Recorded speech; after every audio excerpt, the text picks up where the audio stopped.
I'll make you famous. Because I'm a cowboy! Oh, man!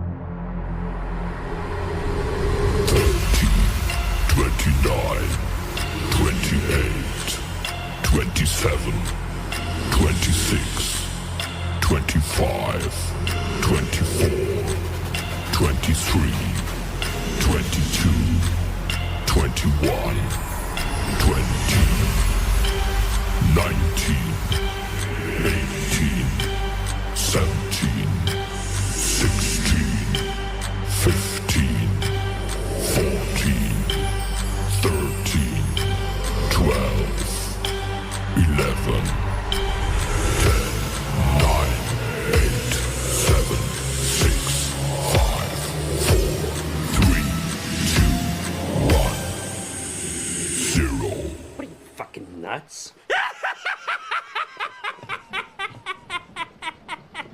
You thought?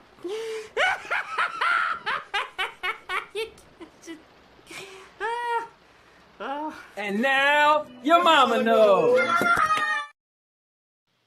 Bruce, unleash the baby god dragon!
Well, guys,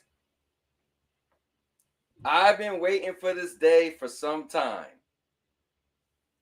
My daughter decided to move out, and that allowed me to be able to welcome you all to the Cowboy Entertainment Studio. In this very place, I will be able to create content that I've always wanted to do. Now, sure, it isn't as much space as I would like. Now, if she happened to take the rest of her stuff, then I'll have even more freedom. But guys, I didn't think I was going to have this much freedom, at least until I moved to Florida, which is over a year away. So I'm personally excited to have this opportunity and space and to welcome you all to the Cowboy Entertainment Studio. Guys, I took many hours over the weekend trying to make this space my own. We're going to have to work through some issues. So far, the camera looks great on me, but in the background, I think it's a little too far. So some stuff is kind of blurry. We're going to figure it out together because I need all of you guys to help me as usual. So far, I put a bunch of memorabilia in this studio of mine's, aka streaming room. And let me take you down a little history. When I purchased this house in 2009, it was a little bigger than most of the houses that's on the street. So it looked like they did an extra, they added an extra addition, right? So the house is longer than the other houses. Like, I could go to the end of this room, and if I look to the right, everybody else's house ends. But ours go out further. Now, this very room, the other houses don't have. This looked like this must have been a garage or something, but behind or forward is our laundry room. So I made it so you guys will never see anybody just walk on screen again. And if they do, I know they're coming. Before, behind me was my bathroom. Guys, I am excited as I unveil this to you. And I'm not going to tell everybody what's in the background. And I know it's going to be a little bit blurry, but I want to see if you guys, as the show go on, could pick out certain things that I have. Because I've had a bunch of figures.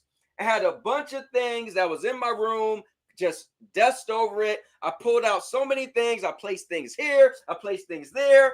Guys, I am the Cowboy King of Entertainment. And today, you guys are going to see some stuff that you just don't see when you go wandering around YouTube. I'm going to do stuff on screen that other people just don't do. Because one, I can and they can't. And two, I got the balls to do it, even if they could do it. So guys, one other thing, a new addition to the channel is, you know how I say I do vlogging, podcast, reviews, and gaming? Well, I took the liberty to actually make 4 new categories or 4 new playlists that's on the front of the channel. I noticed there's some people who only watch my reviews. There's some people who only watch my vlogs. There's some people who only tune in for gaming. And there's some people who only tune in vlogs, reviews. Oh, and the podcast like this. Guys, I'm doing a podcast right now. So first things first, let me sit down and say what's up to some people. So we got Mr. Urban World is in the building. He said he's eating a double quarter pounder meal with Big Mac sauce on it and added lettuce and tomatoes. Then he said, starting tomorrow, I'm doing a 30-day salad diet because I just eat because I can. Okay, got you. I'm never hungry, so I'm going to see what happens. Honestly, I'm like that at work. I just sit at my desk and be like, let me grab more snacks. Holtz is in the building. Holtz said, look at all the space. Now the fish can relax. That Cowboy ain't going to crush into them. So actually, I still have fish. And I'm going to show you. Hidden objects game. Yes, exactly. Oh, it's Lady Balls in the building. Just effing show it already. All right, I'm about to. You know me, I got to drum it up. Yeah. That's for my guy, Rock. You do not have balls. Shut your mouth, girl. Where is the new space? I stopped editing for this. Hitting dislike. All right, calm down, calm down. All right, guys, we're going to need a drum roll. We're going to need a drum roll. Yeah, guys, ready? No? All right, you ready? Okay, what about this? Let's see y'all raise the roof for this. She said too damn dramatic. I am always dramatic, girl. Don't you know I live my life dramatically? But guys, welcome to the all-new Cowboy Entertainment Studio. And I want to see if you guys could pick out some of the things in the background. But let's go. Guys, I'm not going to say anything or point to anything, but there's a bunch of things on the wall sitting all over, and I want you guys to tell me what you could spot out. Now, the only issue is the camera looks really good on me. Okay? Now, when I back up, it's try to focus. Oh, actually, you know what? That ain't too bad. I guess because I back up, it's focusing a lot clearer. So, guys, this is it. Now I get a chance to be silly. Now, I will say this. Lena left her fish. So, I still have fish. And you can see them swimming around. But I got a bunch of things laid out, and I want to know if you guys could see them. Now, I'm going to be able to do stuff like this. Just so I can show you guys that the Cowboy is the real deal. the Cowboy is really the king of entertainment. And when it gets crazy in here, there's going to be times where I'm going to have to jump out my seat. Oh, yeah. Woo!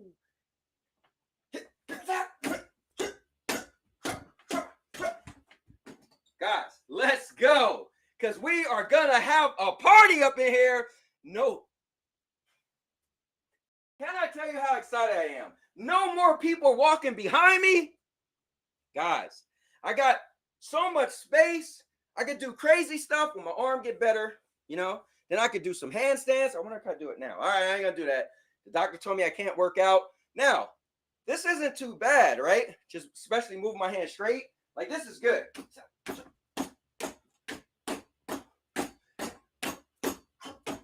That's fine. But when I move my arm out, that kind of hurts.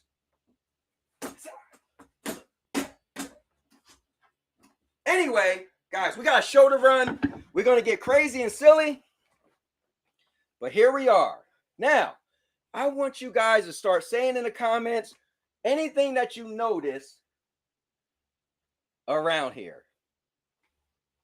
I might have to, I'll wait a little later. And then what I'll do is I'll zoom in on each thing around here and let you guys see before this is over. All right. Let's see. All right. All right. There wasn't a drum roll. Yeah, no, that's all I had, Hopes.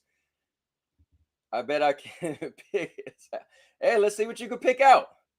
The Hope. Okay, so the Hulk and picture of yourself from the bedroom.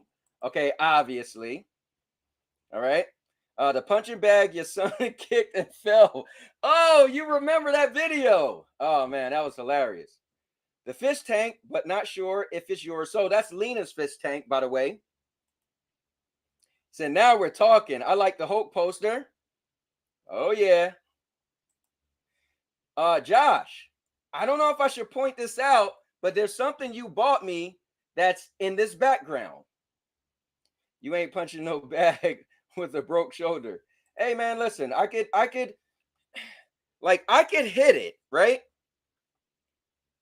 But going like this, it hurts like hell. So whatever the issue is like right here, and it's still swollen.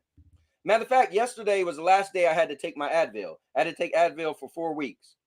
Josie Dog. Okay, that's right. Josie Dog Bed is there. He's a faker. Now, notice something Frank got me for Christmas that's in here. He's definitely a faker. Oh, stop it. He's going to hurt his shoulder again. No, I just know what not to do with my shoulder. I can't lift anything, so I won't do that. Need McNasty to run in with the Lucha Libre mask to challenge Cowboy into space. Hey, we got some space. We could probably do it. Please attempt a handstand. I don't know. I think that might be crazy. You put up the Hope photo. That is true. Let me see. My favorite picture of you and a little Batman in the box. Okay. Roxy the Batman.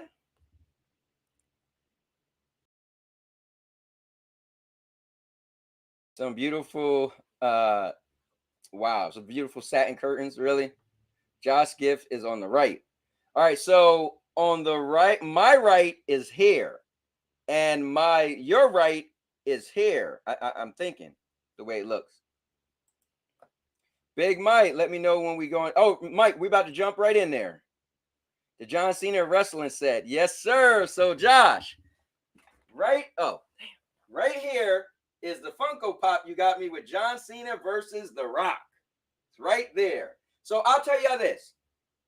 There is 1, 2, 3, 4, 5. Hold up. 1, 2, 3, 4, 5. Wait. 1, 2, 3, 4, 5, 6, 7, 8, 9, 10, 11, 12, 13, 14, 15, 16, 17, 18 things that can be seen in the background. 18 things. So, guys, I'm going to do this. I'm going to send my guy, Big Mike, an invite. And we are going to start off with a WrestleMania recap / discussion. I want to get that out of the way first, but we got a bunch of stuff to talk about. So let me take a look at the list. All right, so we got there's a ban on TikTok, the TikTok ban bill. I kind of want a quick discussion. WrestleMania 39. Would you spare someone over yourself? So this is going to be kind of interesting. It's pretty much going to be a play after the movie The Ring. So we'll get into that. Let me see. And I want to do a review for Dungeons and Dragons. So we got a little bit of stuff I want to get into. A little bit of this, a little bit of that. But first things first, let's get Mike in here. Mike, I'm going to throw you the link. Is there somewhere I could send it to? I want to put it in a chat, but I kind of want just Mike to jump in right now. So I'm going to put this in the chat. Guys, if you jump in, I'm only going to have Big Mike in here unless you've seen WrestleMania from last night. Let's see. So I'll just put for Big Mike. So Mike, jump. Wow, I'm trying to write this, and I have my keyboard off. All right, so for Big Mike. All right, Mike, jump on in. Let me get to the comments. So Mr. Herbert said, your left. Okay, my left. Nope, you were wrong. Let me see. So LOL at Josh. Oh, hey, listen. I don't even know what the hell SEWN is. I thought that's what you was trying to say. Is that a I Love Stadia poster? Okay, so there is no I Love Stadia poster, but there is something in the background that's Stadia. Where's the belt? So, unfortunately, I don't have anything for the belts right now. Maybe what I will do. Oh, hold on. I made a little spot where I can move my chair when I need to, all the space. Maybe what I will do is put little hooks up, and I'll just have like the belts right here, one right here, and one right here. Maybe I could do that for the time being. I just thought I would have it to the side so I could grab them and pull them down. But yeah, definitely that's a good shout right there. Let me just see. King of Games said thoughts on Cody losing last night. I think they were one win too far with Roman, because now even if Cody beats him later, they won't capture that moment. So that's cool, because we're going to get into that. Let me see. All right, quarter pounder with Big Mac sauce was super good. Good job, McDonald's. Goodbye. Hey, that's pretty good, man. Glad you had a good dinner. Chloe picked out that. Hey, got to shout out to Chloe for picking that out. I'm a UFC fan, but not WWE. Not sure what this merge will consist of. Yeah, no one knows yet, really. Mister, you could do it. Let me see. Wholesome actually tired of eating fast food. Oh, yep. He told us that earlier. He want to get a little bit healthy. Let me see. Yo, that stream room looking fire. Thank you very much, Rose. Rose, I want to be able to get a little silly. Let me see. I'm ready to get a crazy shape. Yeah, I'm ready to get in crazy shape, but my darn doctor won't clear me, because she won't get my darn I can't get my MRI yet. But I can still do stuff like this. Guys, I'm making 47 years. Oh, let me not say that. I'll be 47 next week, but maybe I might not make it. So I'm making 46 look good. Woo! Let's go. Yeah, but I wish I could work out. Unfortunately, I can't. All right, guys, we're about to bring in none other than Big Mike is about to come in the building. All right, let's see. Mr. Irwin talking about getting his citizenship. Rose, if you want to jump in because you seen Mania last night, you can. Anybody who watched Mania, you guys could come in. But, guys, we're going to give it up for none other than my old partner in crime, one of the favorite people that I got a chance to meet in person and take it to this YouTube realm and content creation. One of my favorite people, none other than, give it up for Big Mike. Yo, yo, yo. What's up, man? Hey, what's up, guys? And what's up, man? How you doing? Mike, I'm just doing good, man. I'm excited for this whole streaming room thing. Yeah, Finally, I might look not be good, man. Looks good. harassed by my family. Like when I'm Yeah. now, like you won't see random people just walk by behind me. When my daughter walked up to me last week and said, "I'm taking my bed," I said, "You doing what?" She's like, "Yeah, I'm moving out." I was like, "So, I'm gonna use the room." She said, "Go ahead." So I jumped right on it. So spent a couple hours in here making this thing my own. I'll give you guys at some point at the end of the night, if you'll be able to see, like there's stuff on the side of me, so I can have way more space. But what the camera catches, this is just good enough. So you guys can't see all my daughter's stuff. That's all right here.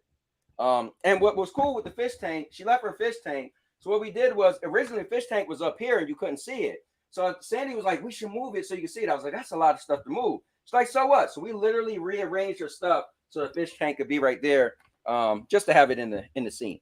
Anyways, so Mike, bro, Well, first of all, first things first. hold on. It looked good to me, man. You know, I remember us doing the Big Mike Little Ant Show on Sunday morning, and Sandy being in there and kept bothering us. I used to crack the hell up. So I remember that a lot and stuff like that. So it's nice to see you have your own room right now, man. Yeah, that was definitely not cool. Sometimes I had to be quiet and you know, those are It's crazy good, man. days. I'm happy for you, bro. Good job on that, man. You know, thanks for that. But Listen, let's go. listen. Let me say some things real quick. First of all, what up, Josh? What up, Mr. Urbanwell? What up, everybody in the chat? Mr. Urbanwell, stay away from that McDonald's. Good job trying to stay away from now on. No quarter pounders with Big Mac sauce.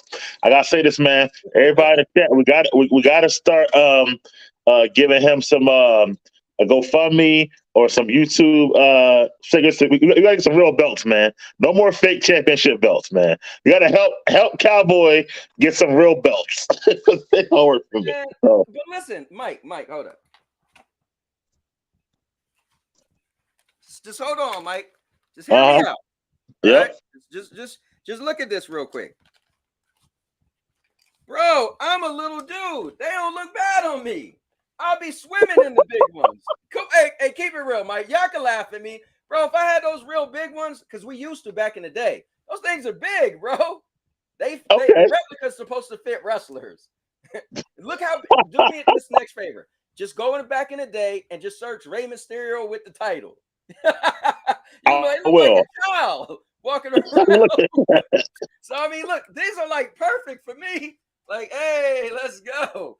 I mean, I'll give you that because you're gonna be like, bro, you don't even need one. I do got this picture. I got this picture on Christmas. Okay. I don't know. You know, I took it a couple years ago with you and Josh and Chloe, but you and Josh apparently, like you're his son. It's so funny. Actually, like, bro. Anyway, nevertheless, man, yeah, I'm ready to get into this, man. Like you said, I don't want to go too deep because we have another show with other people. I don't know so with your man Dave or whatever like that, but I'm ready, man. So yeah, let's do this. I got the list. I'm just gonna go through the matches. Let's have a quick discussion. We could kind of get into the Cody thing, right? That's the main thing, right? Okay. So night number 1, this is WrestleMania 39. There was I wish I should have had it back. I should have had them on the screen, but it is what it is. Night number 1 was Theory versus John Cena. What was your thoughts? Did you have a problem with it? No, I thought Theory was always going to go over because Cena's busy as hell, right? He's an actor, full-time actor right now.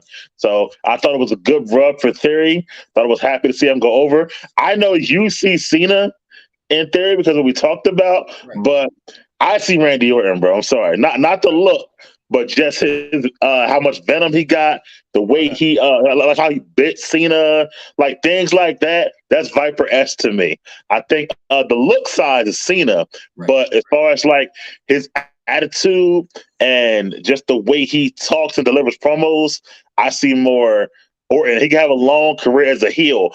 I don't think they should ever turn him face. I think like he will work his face. So I like where he's going. I think it was a good step in his career, in my opinion. So. Well, it's kind of like passing of the torch in a weird way. Just because people was so when they did that whole thing where he would come into office with Vince McMahon a year ago, and Vince Yeah, was pretty much making him like the chosen one, telling him get more aggressive. That yeah, was the ruthless aggression thing that Cena yeah. had. So the people was trying to put it together as, hey, you're supposed to be the next Cena. Look the way you look. One day you could be in that role. Now, Cena was anti-hero and then turned to a face and never went back, right? So like you said, I rather see Theory as Theory. a heel. So anyway, but back to Mania, I thought it was a good match. My only criticism, right, and we already knew it's for the title, so John wasn't winning. That's all. That lets you know John Yeah, wasn't winning. Not John's not getting the belt. But my only criticism is it's WrestleMania. You don't get pinned off one special. Like yeah. you big match John. Like, come on, bro. He should have this way he should have did. He should have hit John with a special. 1, 2. John kicks out. The same thing happened. Knock the ref down. Huh, hit him in the nuts. Hit him with a special. 1, 2, 3, go. But you don't go down on Mania with one special. So that was my only criticism. Other than that, good stuff. I could also tell that John was a little winded out there. He ain't what he used Yeah. to be. I could tell, but I think for what it was and for what it will do for Theory's career moving forward, because now you can talk shit like, I beat John Cena. Yeah, Yeah. it's kind of like that's what again, Randy Orton, legend killer, right? Beat all the legends. That's kind of remind me of a little bit. So Yeah, tonight he's gonna have mad smack to talk.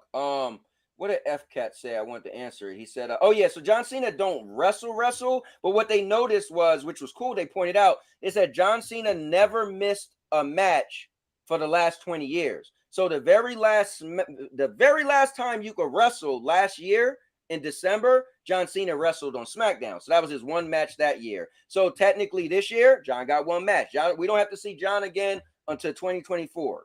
So that was cool that they pointed that out last year. I was like, oh, I didn't realize that. So he never missed a year. He at least had one match. So that was dope. sure. So yeah, but he's not an active wrestler anymore. No. And I'll try to scroll through some of the stuff. Me and Big Mike's gonna get through this. All right. So the next match was the Street Profits versus Reich Invaders versus the Braun and Ricochet versus Alpha Academy versus Street Profits. Put the Street Profits. I don't have much to say about it. I thought it was what it was. It was a little bit entertaining. I thought they could have did a little bit more with Ricochet, but they really didn't. Street Profits. I want to see the Viking Raiders actually win. I think they're very talented, and they don't get enough wins for reasons. So, but it was what it was. I'm not allowed to say about that one. So yeah, I agree with the Viking Raiders. I like characters. They're put together. Their music, their entrance, they come out with Valhalla. Yeah. They're put together. They got a dope. They can wrestle. They got dope finisher. But Yeah. I will say this, hey, bro, when my man Ricochet flipped off the rope outside the Oh, that was ring, I dope. was like, that was dope. That was Yeah. dope. That was a WrestleMania moment. So let's at least Yeah. give them that. Let's Yeah. at least give them that. I Street would. Profits winning. It is what it is. I would have rather the Viking Raiders, but it's cool. Whatever. I thought Yeah. the match was dope because I actually missed that match because I was working on this room when that match was going on, and I watched it back the next day, and I was like, "Yo, they went in." So I thought the match was a good match. Let's see. It was a good match. So, Yeah. Seth Rollins versus Logan Paul, and and Seth won. I mean, Seth's gonna always deliver. Seth Rollins, Seth Yes, freaking Rollins. yes, Actually, sir. Logan is good to see. He's still getting. Actually, wrestling wise, he's getting better and better every match. Not even besides, he's very athletic, obviously, but even Right. just like the technical, the selling, all that stuff, you can really see him getting better. I thought Seth should have went over because Logan's not full time, just like Cena's not. So Right. I think a loss would have hurt Seth, honestly. So Right. I thought it was good for that. I thought they had some big spots. Good. It was a good show. Seth could have maybe had a big spot top rope, but he didn't. But either way, it was a good match. I liked it. So Yeah. Let me back up a little bit, dude. First of all, Seth is my current favorite wrestler. Okay. right. Out of my fave 5, right? He's my favorite wrestler currently. Let's just give some credit to Logan for coming down on a zip line, Yeah, Now, it'd have yeah. been cool if he was already in the air, but I guess the way Oh, it did, they had the Shawn Michaels entrance. Yeah, yeah. I forgot about that that. was Yeah, cool, right? Because Shawn yeah, was started off and went down, right? yeah. Two, bro, how cool was it that Seth had the conductor thing? It made sense, right? It didn't have to be a Yeah. crazy intro, but it made sense. That Dope. Yeah. was dope. Also joining in with us, and I'm gonna keep these short because I don't want it to go too long, is none other than my guy.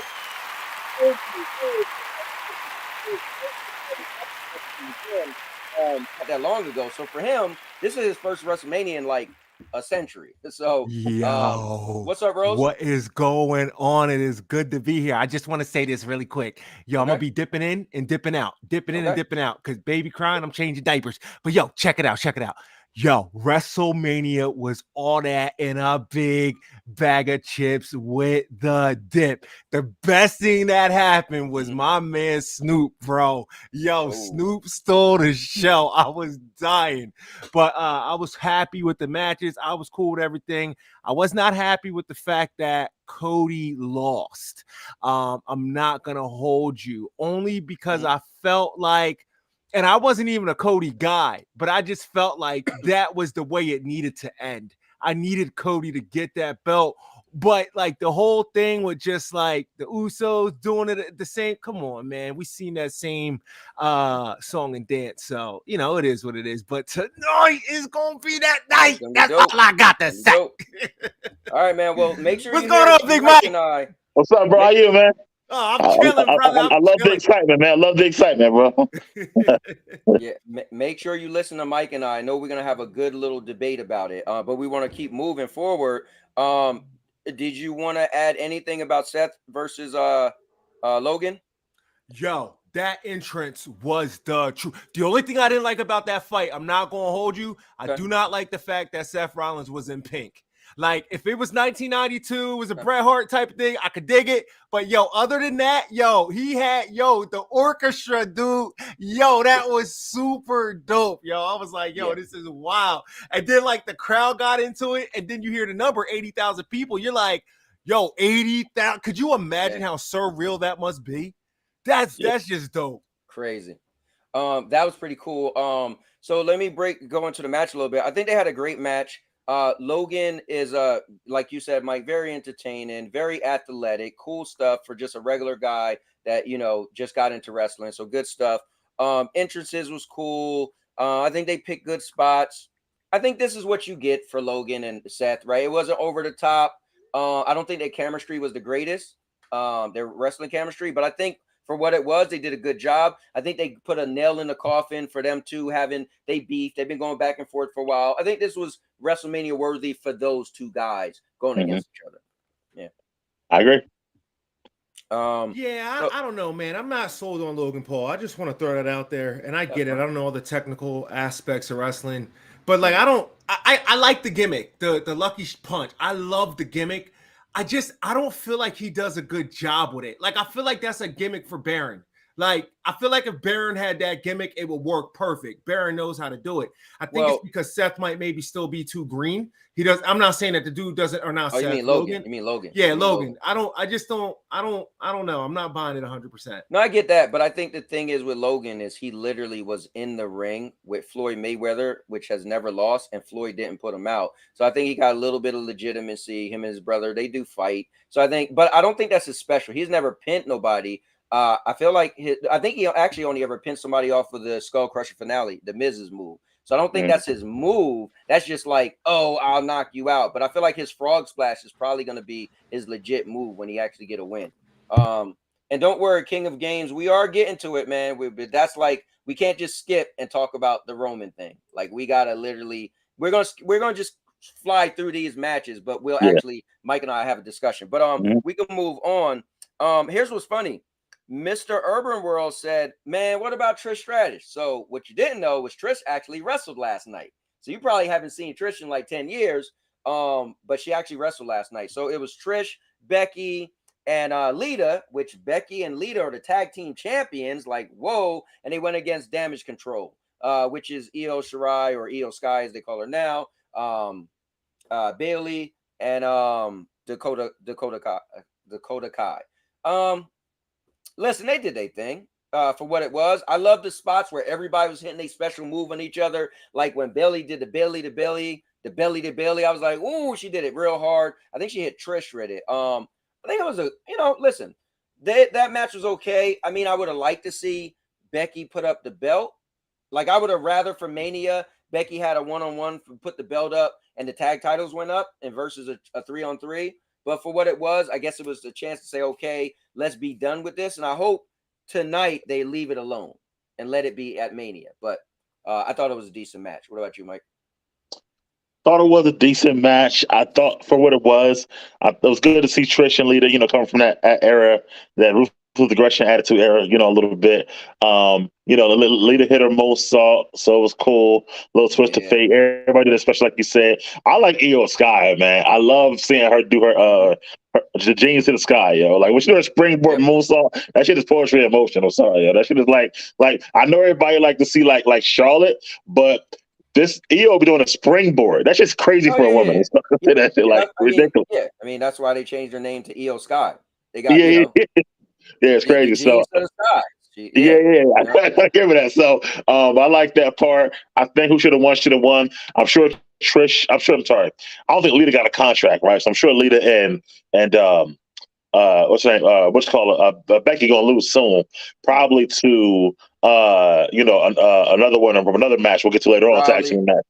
Yeah, we'll get to that. Yeah, we'll get to later on. So what's what it was. So I'll put it like that. So. Rose, anything you want to add for that match? I think I do, but Prime Baby. Okay, not a problem. Okay. So next we had, which was my favorite intro, bro. Ray versus Dom. Listen, bro. Ray, listen, Mike, I told you this a long time ago. I like the E.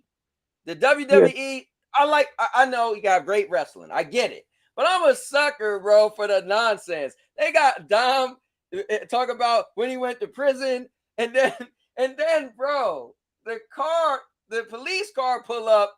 I thought it was going to be some Hannibal Lecter. I thought he was going to be on the thing. They're going to pull him out with a mask on. My man come out, and, his mask was dope. The outfit was dope. He come out just leaning into the whole thing, handcuffed all the way to the ring. All the security guards around him, they take off the cuffs. He jump in, take off the mask. I say, you know what, bro? That was my entrance of the night. But yeah, him versus, and I'll say this before you go. Because I think the greatest storyline in WWE in a long time was the Sammy bloodline angle.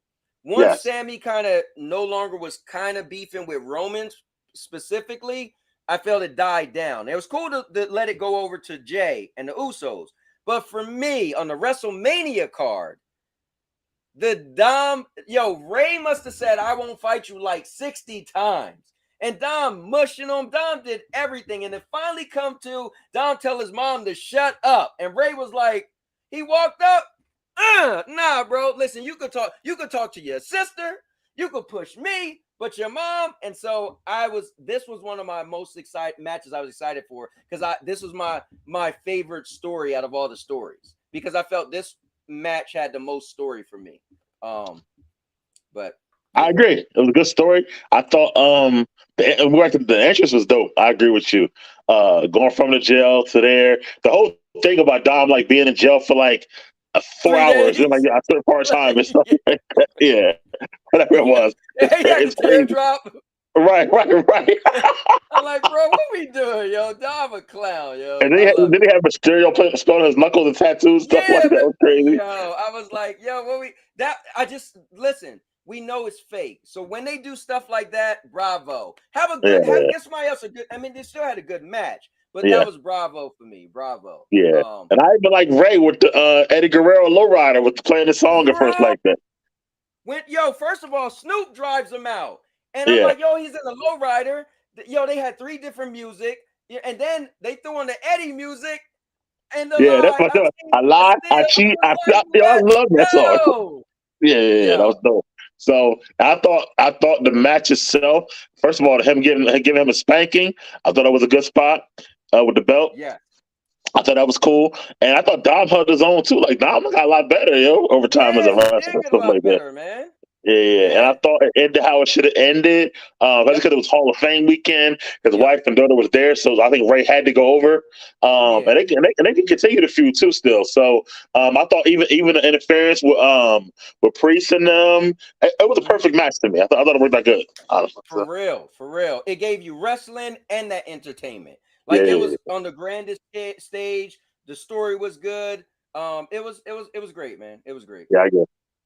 Definitely. Guys, I want to jump in real quick. Baby's quiet. Go I just want to say this really quick. Yo, that had to be the best entrance. Like, I agree with you. The whole thing, him going to jail. And I agree with Big Mike. Yo, it's super hilarious how it's like, yo, Dom is this hardened criminal. He went to a holding cell for like 2 hours. Like, oh, okay, now he's hood, right? You know, he got the bandanas. Right. Bringing them out was just like the dopest thing ever, man. It was like, oh my, like I was not expecting that. That was really, really awesome. And we got to give Corey Graves credit. Once Dom went to jail for a few hours, Corey always, like, when he's announcing, he was like, oh, you don't know what Dom been through. Man, Dom had beat up lesser guys, stuff like that. You're like, yo, Corey, stop playing, bro. Yeah, pretty dope. Oh, man. So Rhea versus Charlotte, bro. I'll start. This to me was the match of WrestleMania. This is the best match of the whole 2 nights to me. I think Rhea's a star, man. I think Rhea's a beast. I think she should have been over, and I'm finally happy they finally put her where she should have been a long time ago. I thought it was a great match. I thought they went back and forth. It was hard hitting for women. They both big women. You know what I'm saying? Big as fun, like, like tall. I thought that the finish was good. I thought that it's crazy because Charlotte is the babyface in this match considered, but the crowd was still booing her and then cheering for Rhea. So I thought that was dope. I thought that Rhea winning was a great moment, and like I said, all the match was good. I don't know where you go from here with that and Rhea, because Rhea could be the way the crowd was cheering her. She actually turned face, but Dom got to stay heel. So I don't know. It's kind of we'll see how that goes, but.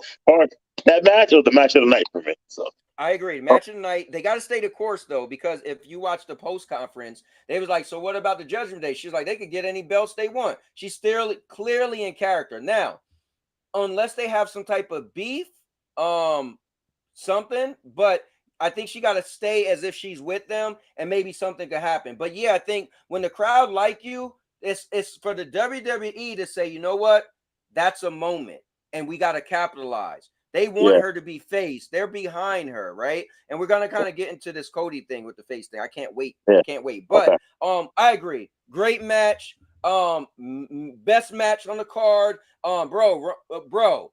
Billy back suplex to Charlotte face. Yeah. Land on her face. Yeah. Her nose. I was like, her first part of her body hit the mat was her face, and she's still a G. Got up, took the hit. Went in, and you know what's crazy? Charlotte losing is a plus for her. Yeah. You know why? Because it make her another step closer to getting the belt again. Honestly, bro, listen, man. I don't really like Charlotte like that. But my thing about her is that, going back to when she came back in December, she was gone for 8 months. And she came back one night after Ronda had a match, and then they gave her a title shot. I think that's why people don't like her because, I agree. No, got the belt in a few seconds. Yeah. Right. And she didn't have a match before that. It's like, yo, you were gone and stuff like that. So it's like little stuff like that is why people are like, yo, what the fuck? But you know what's crazy though? I'm gonna say that. You have to be crazy if you think Triple H been wrestling so long doesn't know that that's gonna piss the crowd off. They want they want Charlotte to have heat. The WWE isn't stupid to be like, oh, this was a great idea. They're probably like, yo, they're going to hate her. Do it. Like, think about it. That's my next point, right? I don't know if the Charlotte and Rhea thing's over for right now. Charlotte got to be a heel. She can't even really stay face. The crowd doesn't even believe her as a face, honestly. So I know they try to make her face, but I think she got to be full heel, kind of like her dad. Her dad really couldn't go face. He was old, or whatever like that. I think they're just like heels by nature. Yeah, you're right. Something like Yeah, that. like you can't. Yeah, you can't. She's not even believable as a face. But I will say this about Charlotte though, and I'm not gonna go on and on. But Yeah. push come to shove, if they whenever they make her champ, she's gonna do. She's gonna, bro. You're gonna be like, all right, who's going against Charlotte? So I think that's the cool thing. And whether the locker room or people watching, like when she do become champ, it's not like, man, somebody's just gonna knock her off. No, the hell you not. So I give her that. Yeah. But Rose, you got anything to say about this one? Yeah, so yo, I thought that fight was really good too as well, to be honest with you. I loved everything about it. I didn't think until it never dawned on me to make Charlotte a heel until Big Mike just said it. So I want you guys to know that's going to be very, very interesting for me. I think I would love to see her go evil and then get a belt. Like, yeah, she does. You know what I mean? Like, let her get her due. That would be amazing. Oh yeah, She's a natural heel, bro. Charlotte's a yeah. great heel. Yeah. She's a So great heel. Just yeah. bro. Cowboy, I'm gonna go AFK for about Okay. 15 minutes. Just Yep. letting you know. Yep. All right, cool. So, You keep bro, going. I want to keep you here. So what do you got next? the last match of the night, Oh. the Usos versus Sami Zayn and KO. What a story. What a story. You know what? People say wrestling is fake, this and that. Yes, it is. So you got to give me a story. Talk about I don't even know, bro. It was beautiful. I can talk about it, man. First of all, it's great. It's great long-term storytelling. Very long, going back to when Sammy first joined it, which was like a year ago now. So Yeah. great long-term storytelling. The Sammy and Jay didn't want to mend the bloodline, and Jay accepted him, and then Sammy turned on Roman, and back to Jay. I think that part is good. It is kind of a consolation prize a little bit to me for Sammy, because Sammy and Roman kind of only had like a short.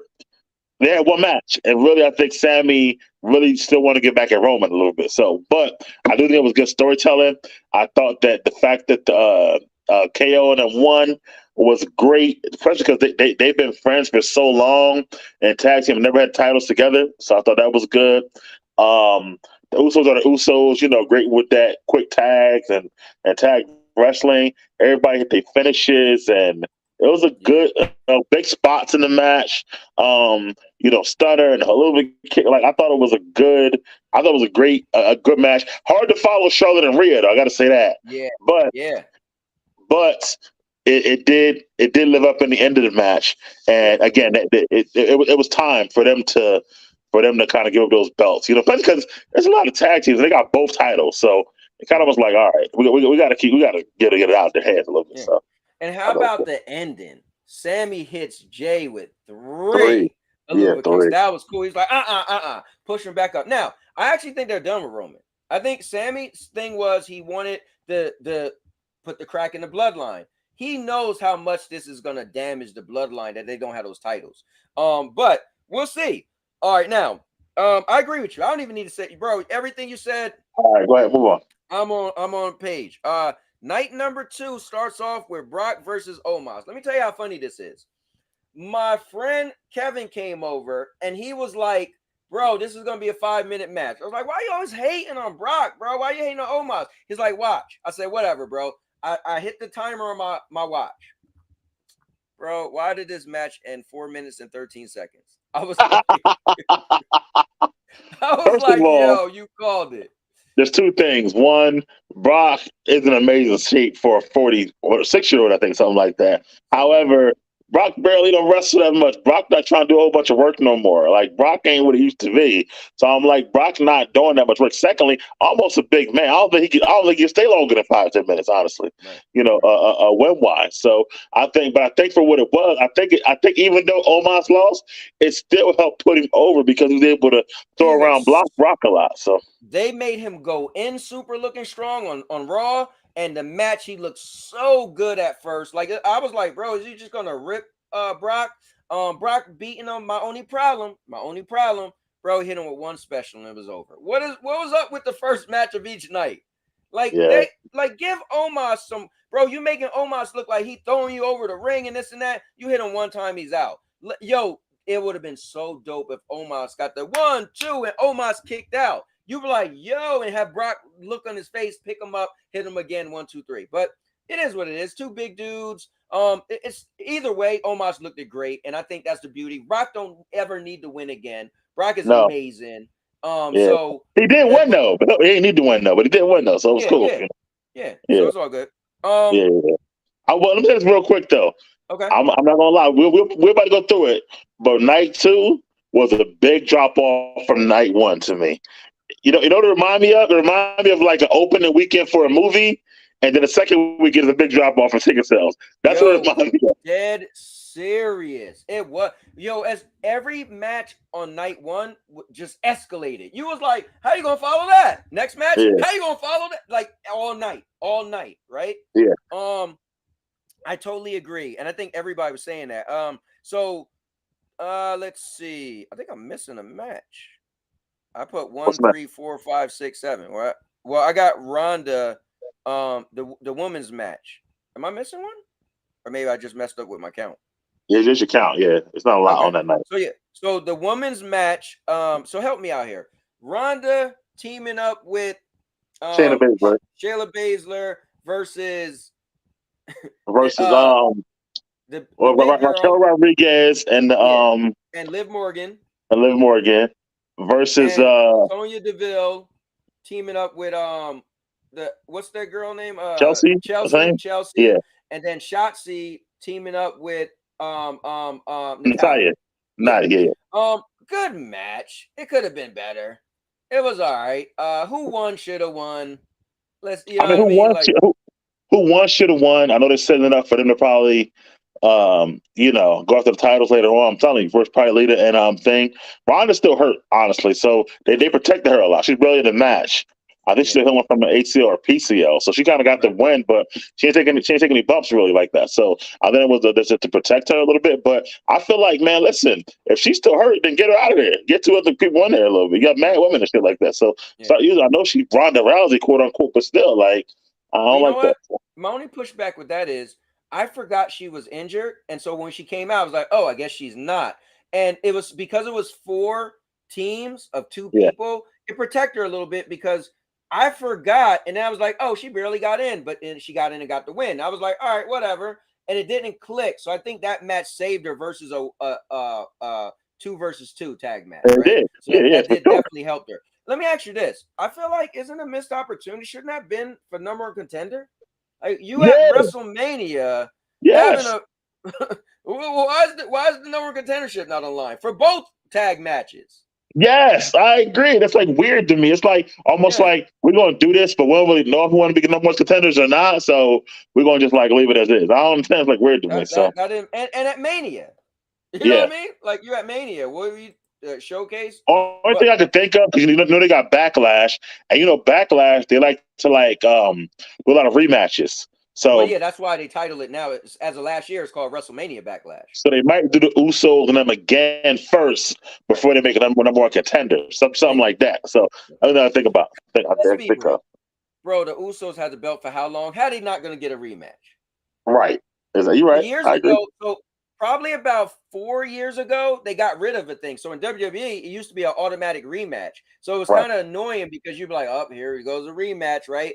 Which you sometimes feel like people deserve it, but then it slows up the progression of somebody new. So about 4 years ago, they got rid of that, and it was kind of cool. It's part of the storyline. It was like, nah, we ain't doing that no more. I was like, that was dope. But yeah, I agree with you. Women's match went the way it should win, bro. Gunther versus Sheamus versus Drew. So this is the best match of night 2. By the way, so it was what I expected. And as far as the winning, I thought Gunther would go over because he's the one who's younger. He's the one who they're trying to build up to be this monster who can't lose, hold the Intercontinental belt. He'll probably want to break in the record of the Honky Tonk Man at some point because they're trying to get rid of all these records, as you can see. Yeah. But I don't know. But it's a long time. He might though. But either way, which is crazy. Honky Tonk Man got the longest record as the Intercontinental Champion, by the way. But nevertheless, I thought it was a big house fight. I thought you saw Drew and Sheamus hit a lot of their specials on each other. They beat each other up a lot. Gunther came in at the end. He did what he's supposed to do. I thought it was a good matchup. I thought the ending was what I expected it to be. So again, best match of night 2 for me. So. So I thought what was going to happen was, since they was going this whole that's the only belt Sheamus never won, I thought once they made it a triple threat, because I was like, what's the point of keeping it one-on-one when Gunther beat Sheamus twice already? So you already had 2 one-on-ones and couldn't get the job done. I thought throwing Drew in there was going to allow Sheamus to pin Drew. So you keep Gunther looking strong because he's on a high, bro. What he did in Royal Rumble, let's go, right? Yeah. So he's on a high, having it for so long, got a little faction, got a good music entrance, like he's a character, he's packaged, right?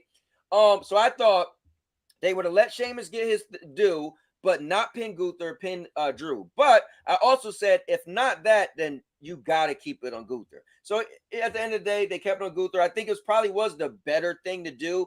And we're going to get to Cody. I just don't like when just because you want to break something, but then I feel like, well, this is what helps them make this era relevant, because everybody like the Attitude Era is better, right? But now when you get some stuff like, what, people like Attitude Era ain't do this, it kind of gives this era a little bit of but we'll get to it. So yeah, we'll get to that. I'll respond to that later. I do think though that I think Sheamus will get it eventually, just not from Gunther. I'm going to make sure that he gets that last belt at some point, like before he retires or something like that. Yeah, so. Yeah, Sheamus got some years on him left. Yeah, Sheamus is the fact that they know that and made an announcement about it, they ain't gonna let him retire without getting any kind of the belt. They're gonna make sure that he gets it. Yeah, they're gonna be a Grand Slam champion. Speaking of Rhea Ripley, let's back up a little bit. So Rhea Ripley made history. Her match made history. So their thing was, which is back up a little bit, is it was the first time at Mania they had woman versus woman referee, and woman announcer. So Jessica Carr was the referee, and then they had an announcer. And then also now Rhea Ripley became the first woman Grand Slam champion. Now, I don't even know if somebody's going to be able to do this, because this is kind of unfair, but Rhea was and I used to watch it, was the UK champion. So they had the WWE UK, like the NXT UK brand. So she was they had a whole UK division. So she was the UK champ, she was the NXT champ, she was the Raw women's champ, and she was the SmackDown women's champ. So now she has got all every woman's belt that WWE has had. Wait, what about the real quick? What's crazy about that too, when you think about it, because of the merger that everybody's talking about, you can't get away from that. Like this, she might be the only person in history to actually ever do it, because when it merges, I'm pretty sure the WWE UFC brand is going to probably have some new crazy name. So if nobody else gets like the Grand Slam thing before that happens, she's going to be no. Fair way to merge it. It's not a merger. Endeavor owns both of them. So it's not like how Disney got Marvel and Lucasfilm. It's still separate, but they just own both of them. Okay. Right. And also, let's be real. The last thing you want to do is change the name. But the WWE is such a made name, a household name. You would, bro, that'd be like, let's change the name to Great Adventures. You'd be like, well, who's going to even know this new company? You go to things, you watch WWE. Excuse me. I know this guy. He kind of looks like you. Short guy, cowboy hat. He had a channel. It was called Cowboy King of Content. And he changed his name to Cowboy King of Entertainment, and he's doing a lot better. Ever since he changed his name, he got his own gaming room and everything. Yo, it's crazy. All right, anyway, so we're not going to waste time on that. So, but yeah, so I just wanted to bring that up with the history that they made last night, or the first night. So that was cool for the women. They got let me respond to that. My response to that real quick. I don't think none of this shit's going to ever be fair compared to before, because it's all different. So probably nobody will ever do that. But at the same time, like nobody probably gonna ever do the like they got 2 belts now. They had 1 belt back in the day, so you get more opportunities to get championships. It's like even with Charlotte, they count her NXT titles as a heavyweight championship runs. Who the fuck counts NXT as that shit? You know what I'm saying? So I didn't they did that. Yeah, they do. It's 12 from regular and 2 from NXT. Okay. Who the fuck even cares about that shit? So it's like they're never gonna be fair. Hey, let's not talk about that, because if I was to go look up all the belts Ric Flair got, you'd be like, you just beat somebody in the backyard alleyway and you got one of them titles. Like, come on, bro. When they had that little, that's a whole separate night. That's a whole separate. You know what? Hold on. You know why I say that? Because if you want to count her NXT belts, then why don't you count other people belts from other places too? Right? Like if No, I have because TNA titles, no, or because that's not under WWE. that's my Under point. yeah, That's my, yeah. exactly. So that's WWE what I'm about to go. brand. But anyway, good stuff though. So Bianca versus Asuka. I personally wanted Rhea versus Bianca, but Bianca versus Asuka. It is what it is. I like those are both my two favorite wrestler. Whoa, I almost said that again. Wrestlers right now, female superstars. I feel like they have weird chemistry though. I feel like they I match feel like they this. got weird chemistry. I feel like they Oscar's now 0-5 at WrestleMania, so they're doing her dirty a little bit. I do like they started like a little streak with Bianca. That's cool. I think Bianca's starting to grow stale. I think she needs she need to lose or a change. I don't know what it is, I'll tell but you she was what it champion is. for I'll tell what? you, bro.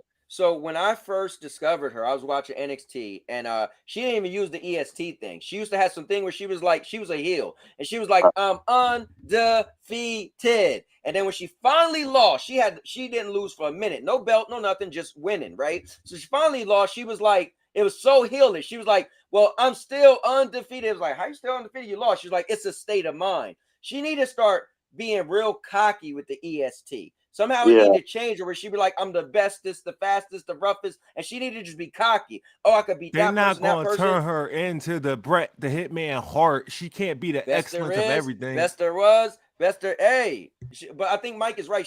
Mike. Let's be real. She's been stale for like 6 months. yeah, I agree. Like I agree. Look, she's been pretty boring. Yeah, her run is like not. Now we I seen really her come thought out with. Oscar was going to win that.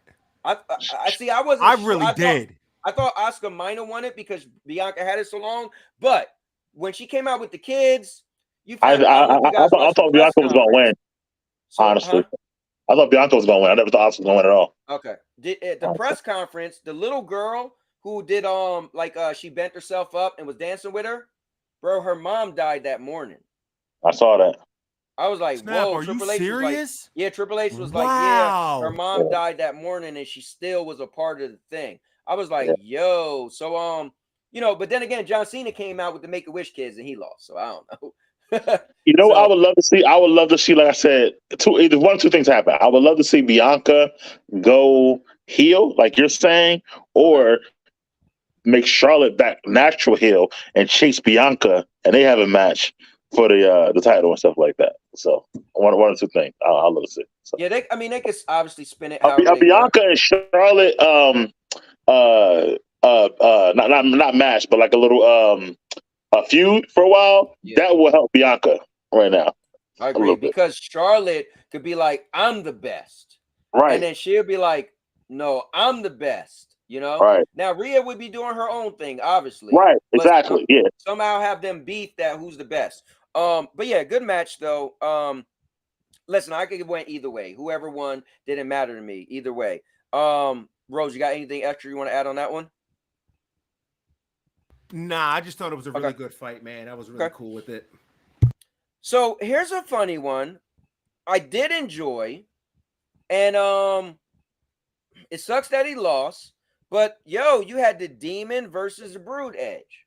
And me personally, so the Demon has only ever lost 3 times now. Whenever he turned to the Demon, he was undefeated. Now, if you've been watching wrestling, some people are like, oh, snap. No, he actually lost to Samoa Joe in NXT. That was the first time the Demon lost. Second time the Demon lost, which is the weirdest finish ever. He fought Roman Reigns, and all of a sudden, he was on top of the rope, and the rope broke, and he fell, and he got pinned. And then last night.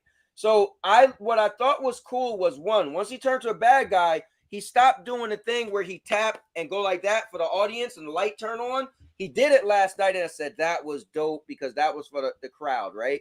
So that I was excited just him doing that. The lights go up when his arm go up. I thought they had a good match. I thought it was cool that they made him like getting beat up and he stood up like he couldn't be hurt. He was the old Demon that you know and love, but the Demon has never been healed. So that was the difference. The Demon has never been a heel. And so I didn't think he was going to become the Demon. I was like, bro, the Demon never been healed. And then when he was like, you might have to bring the Demon, I was like, oh. But I thought it was a dope match. I thought, listen, he got smashed in the face. They found out later on that night they gave him staples. I was like, oh, I didn't realize they stapled him that quick. Good stuff. I really wanted him to win. Edge been winning like every feud. But maybe they could just finally let it go and leave each other alone, because I would like that. I think But that. Oh, well, I'm sorry. Go ahead. My fault.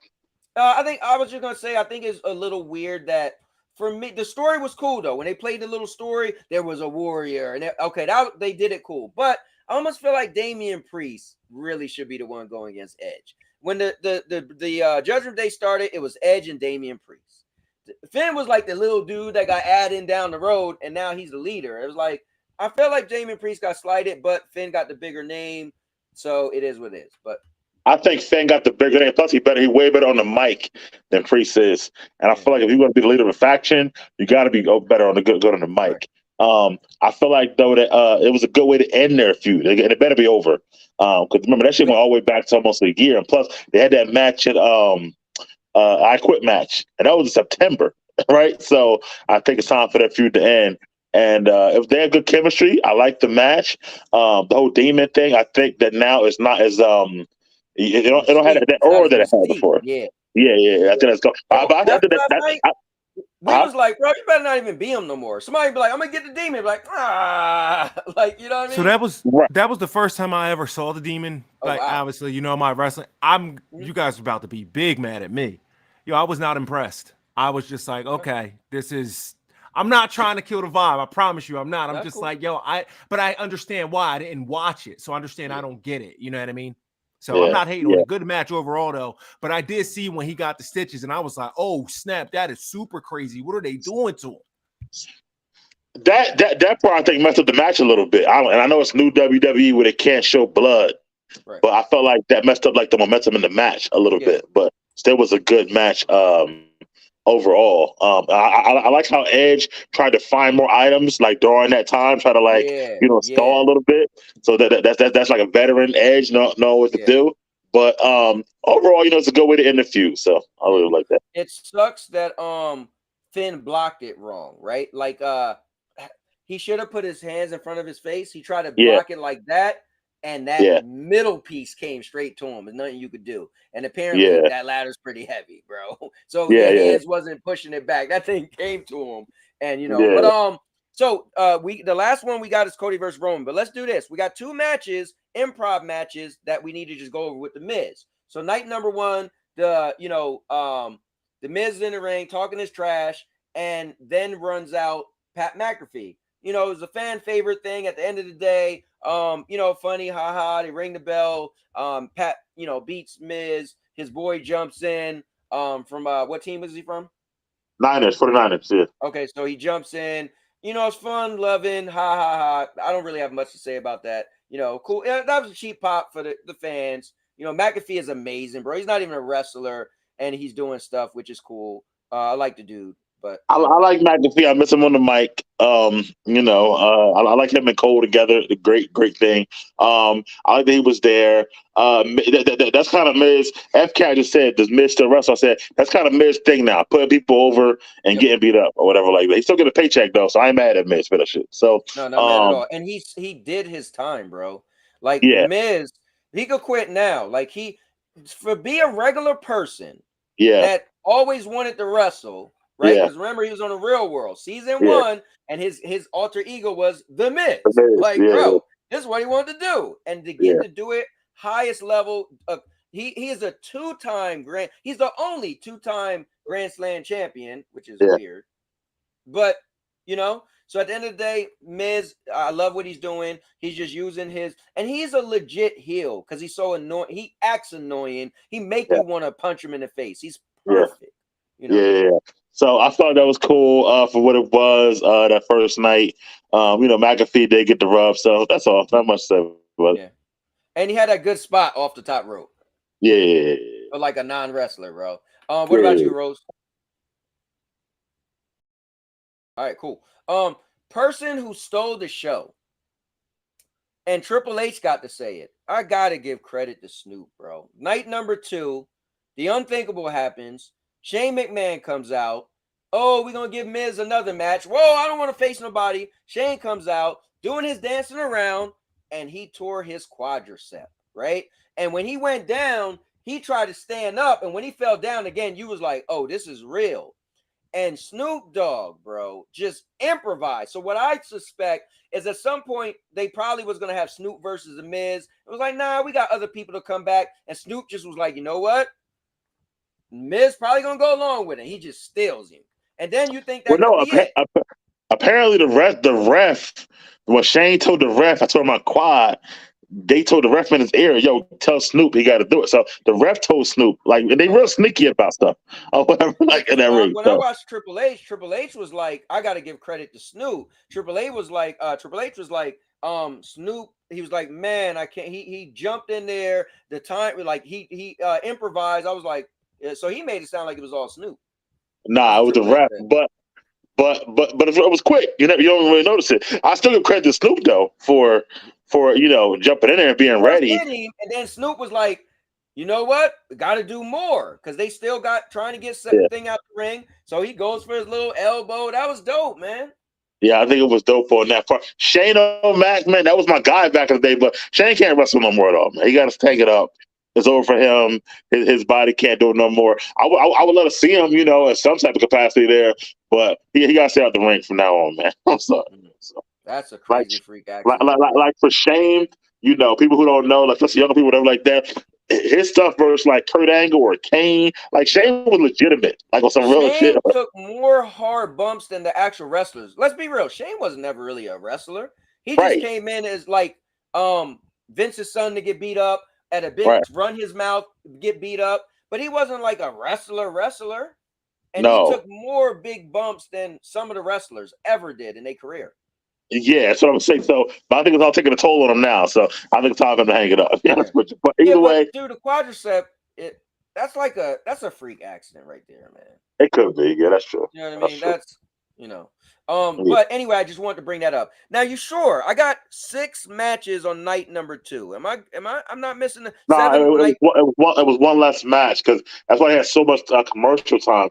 They was going to try to do a Bobby match, but it never came in. Bobby's still mad about that shit. All right, so could we get to that real quick? One, I got Fave 5, and Bobby's one of my guys, bro. I'm mad at Bray. That's why I'm mad at Bray, bro. Whether he got injured or whether he always got issues with his creativity, people have a problem because he want to do this, do that. Whenever he worked with people, it sucked him all the way in. For instance, because he always got like some crazy stuff, and look at Alexa Bliss. He was left the company and she still was stuck with the story. Then when he came back, they had to add the story back in with her and Uncle Howdy. So my thing is this, bro. They could have just kept Bobby versus Brock at WrestleMania. That was what it needed to be. End the feud. Then Bray, I'm gonna challenge whoever wins out of you two. Like what? Okay, fine. Disqualification on Brock. Bobby wins. Now it's gonna be Bobby versus Bray. All right. So now it's like, okay, who we gonna give Brock? Omos. All right, fine, whatever. Then Bray. First they said Bray hurt his hand. Then it was like unknown illness. Bro, I'm mad because my man Bobby was gonna have a one-on-one match at Mania. That's a big deal. And you go from that to the Andre the Giant thing on Friday Night SmackDown. And I had my little hope when he came out, but I was like, yo, he's dressed up. He's not getting a match. It's like, no, he's getting a match. Like, bro, he's not getting a match. He just came out to hold the trophy. He's mad, too, about that. Like, he get match man. I've seen that. Yeah, and honestly, and it was supposed to be at first, they wanted Brock to do Bray. Brock was like, nah, I ain't working with him. Right. But Brock was smart. Brock knew, like, dude, I don't want to mess with that. The bad thing, though? I guarantee they would have found a match for Brock. Yeah, they would have found a match for Brock. Brock would be like, nah, bro, you putting me in Mania. I don't care. I thought Bobby should have ran down on Brock versus Omos then. Yeah, that'd have been dope. Yeah. That's what I just like. Come on, bro. Anyway, I gotta say, that was a really, really weird situation. I mean, I don't know everything that happened behind the scenes, but I do feel like I agree with both of you guys that WrestleMania should have been the Brock and Bobby fight. Yeah, and I'm not even I cannot stand Brock. I don't know what it is. I'm not hating on the guy. I'm just saying he's not my cup of tea. But I agree. I think, like you said, they should have had him run down on him, punch him in the back, something, anything. And I wanted to see Omos start, you know what I mean? Like, let him pin Brock at WrestleMania, or let Omos get the win because of Bobby, and then you can kind of drag that feud out for a little bit. But I'm sorry. Like I said, I'll be in and out and in and out. I actually gonna have to drop off, guys. But thank you for having me. I'm sorry it was a in and out Good job, thing. It's though, kind man. of hard juggling like the babies and I get it, bro. Coming in. So thank you for having me. All right. Well, we are here, bro. Let's do it. Let's do it. Whoo. Let me okay, I was just about to throw Rose out. That made me feel good. Roman Reigns versus Cody Rhodes. Okay, so let's get the elephant out the room. On Saturday morning, I posted a video saying that Roman was gonna win, and the reason why is I think two reasons. One, I think it means a lot to have him break Pedro Morales' record of 1,027 days because he's so close. He was at 945. Two, I'm gonna ask everybody watching this question, and I'll ask it now. If you get rid of the story of Cody's dad, does he deserve to beat Roman and be the one? Let me phrase it that way. Does he deserve to be the one to end Roman's undefeated? And I'm gonna ask you a question this time. He's gonna ask you a question. So, first of all, but let me ask you, why would I get rid of the story? It's a part of the story, though. Why would I get rid of it? Because I feel that the problem with the fans are this is why the fans are upset that he lost. Now, this is why it's great you asked me that.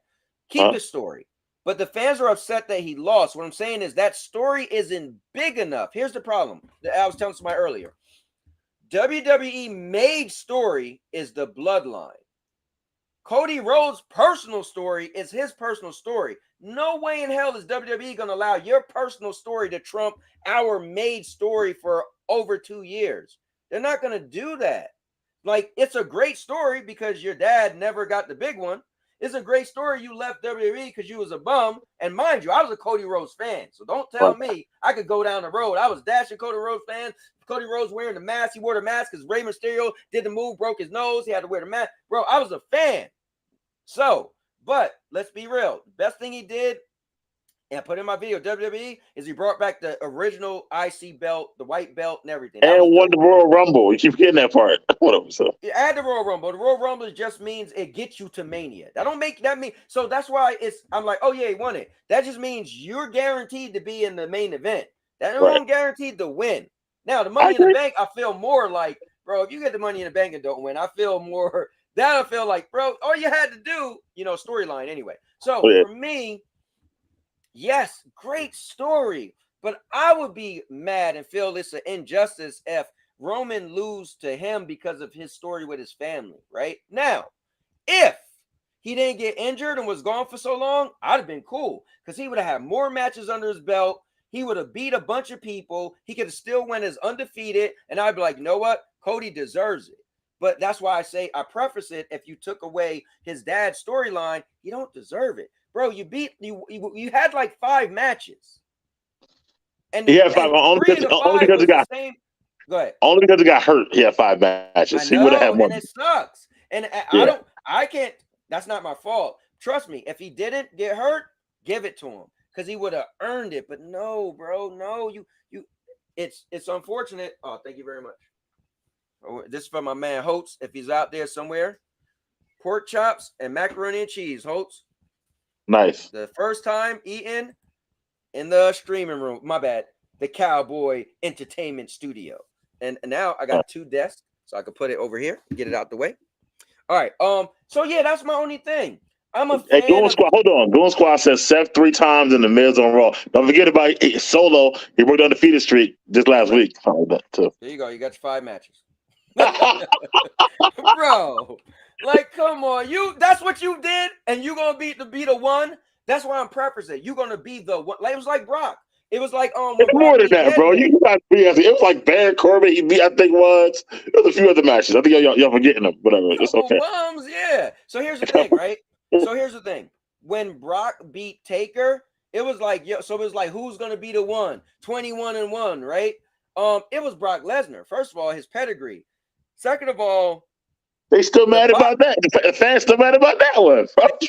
Hey, but I could justify that, bro. It's Brock Lesnar, the bodies, and then after, hold up, let's go on the opposite. Let's say Cody did win. When Brock beat Undertaker, he went on a tear, bro. That Brock Lesnar was just demolishing everybody. So if Cody won, what Cody we getting? Cody, the dude bro, beat. First of all, let me get straight. All right, let me come with the match. Let me go all the way back. The entrances were great for both of them. Okay. Cody and Roman. I thought that the match itself, it lived up to the hype. You know, it was a good match. Even before the interference came, they were hitting their finishers. They were hitting their moves. I thought it was really, really good. But Kobe to break out of the guillotine was crazy to me. Seeing that Goldberg couldn't get out of it, but I was okay. We'll let Cody have that one, stuff like that. I don't know. But the end there, like I think somebody said it. I think it was Rose or whatever like that. If they were gonna have Roman win, it should have been just to like, okay, he's too strong. To bring the Usos and Solo back, it's the same song over and over again. I agree with Rose on that. They got to do something different. Like Roman he got his great record, but they were saying him and Pedro and Hogan, they won that match straight up. All Roman matches interference like that. I get that. My the match was you brought Solo back with the hood on. We know who the hell you are. Like that's everybody, like people wanted somebody new to come out or something different. People saying The Rock. I was like, that's not gonna happen. My issue is I didn't like Solo. This is what they should have did. Solo should have never came out in the first place. Because I feel like it's like tools, right? It's like, oh, I got this bat and I got this. Let's say I swung the bat broke. Now I can't use no more. Oh, I swung the pole broke. How you get the bat and then you get the bat again at the end? It was weird. So Solo should have never been out. And so he never got ejected. The Usos should have came out when they came out. Sammy and them came out when they came out. And then Solo comes out at the very end, hood on, and then hitting with the Samoa spike, and there you go. But the fact that he came back was just weird to me. I would have rather them make Paul Heyman grab Cody's leg or something, and then he gets speared when the ref isn't looking or something. At this point, though, he probably gonna pass Hogan. They might be trying to make him top 3 above Hogan, honestly. I don't think that's too much. That's too much. Hogan's 2000 something, bro. I look at it again. That means you'll have to watch what we just watched for the last almost 3 years again. Nah. I don't even want to see it. Bro, where's TNA or AWE? Because I don't know if I got to sit through this all over again. Nah, count me out, bro. That's my point, bro. I felt like, okay, I don't know where Cody or Roman or the whole bloodline goes from here. That's my thing, because I don't feel like you can make people believe now that Cody can win. This was the moment to me right now. I feel like, again, which is cool, guys. You gotta watch my video. I said it all. I think Cody's gonna go downhill now. I think his story, now you see what Triple H said though. Remember, post conference, Triple H said, you know what? I know some people didn't agree with it, but in wrestling, his story isn't over yet, right? Yeah, it would have been good for him. Yes, it would have finished the story. Bro, this is your story. This ain't WWE story. Like, I'm a WWE fan. Like, I'm WWE over Cody. Yeah, your dad, I get it. But no, don't hijack my WWE because your dad didn't win the big one. No, he's a son of a plumber, remember? Like, bro, no. Now, I think the fans are fickle, though. And I think the fans are going to lose a lot of steam for Cody. So they're going to have to they're going to have to keep him in the limelight. What I hope is Cody get it at SummerSlam. That's enough. That's the 2 biggest pay-per-views, WrestleMania, SummerSlam. Let him get some wins under his belt. Let him beat some people, bro. I need tonight Cody Rhodes to beat a disgruntled Bobby Lashley. Biggest dude, mad as hell. Cody beat him straight up. You be like, oh, I need next week Cody to beat Braun Strowman. I need Cody to at this point, bro. No, I'm not saying Cody can't get it. I don't think he can get it from Roman at this point. This was the moment. I think Roman might. Okay, let me ask you this: the way their chemistry was, right? If this was fake, do you think Roman? If it was no interference, do you think the match could have went in the way that Cody would have won? Like if we just kind of like.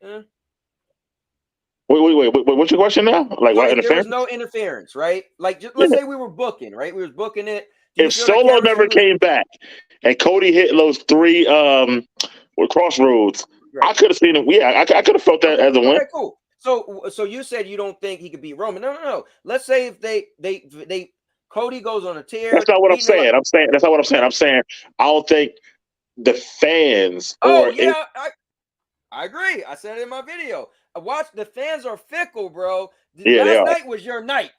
And I Yeah, think Triple H knew it when he sat there talking about his story, bro. No, that was his chance. that Because was let's a be chance right real, there. Cody Yeah, was against never Roman, he could beat somebody else, and I right. do think that we're about to see soon.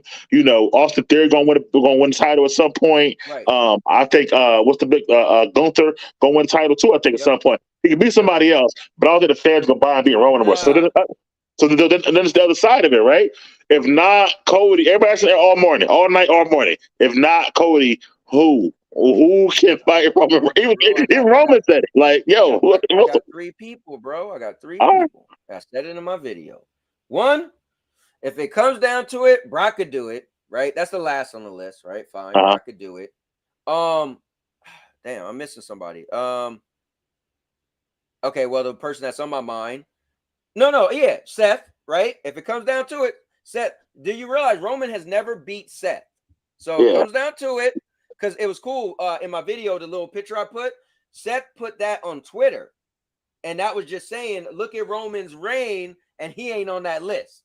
Right. Because when Roman and Seth fought, he got disqualified. So Right. he didn't get the all right. So, but personally, bro, Bobby Lashley never got a one-on-one shot against Roman. You would have to. First of all, I don't even know if Bobby's face or heel now. I'm so confused about Bobby. We got to see what Number happens one, tonight. He looks like he's a face right now. He looks like right? he's definitely a face right now. You have to make sure he's face and get the crowd support behind Bobby Right. that much to then beat Roman.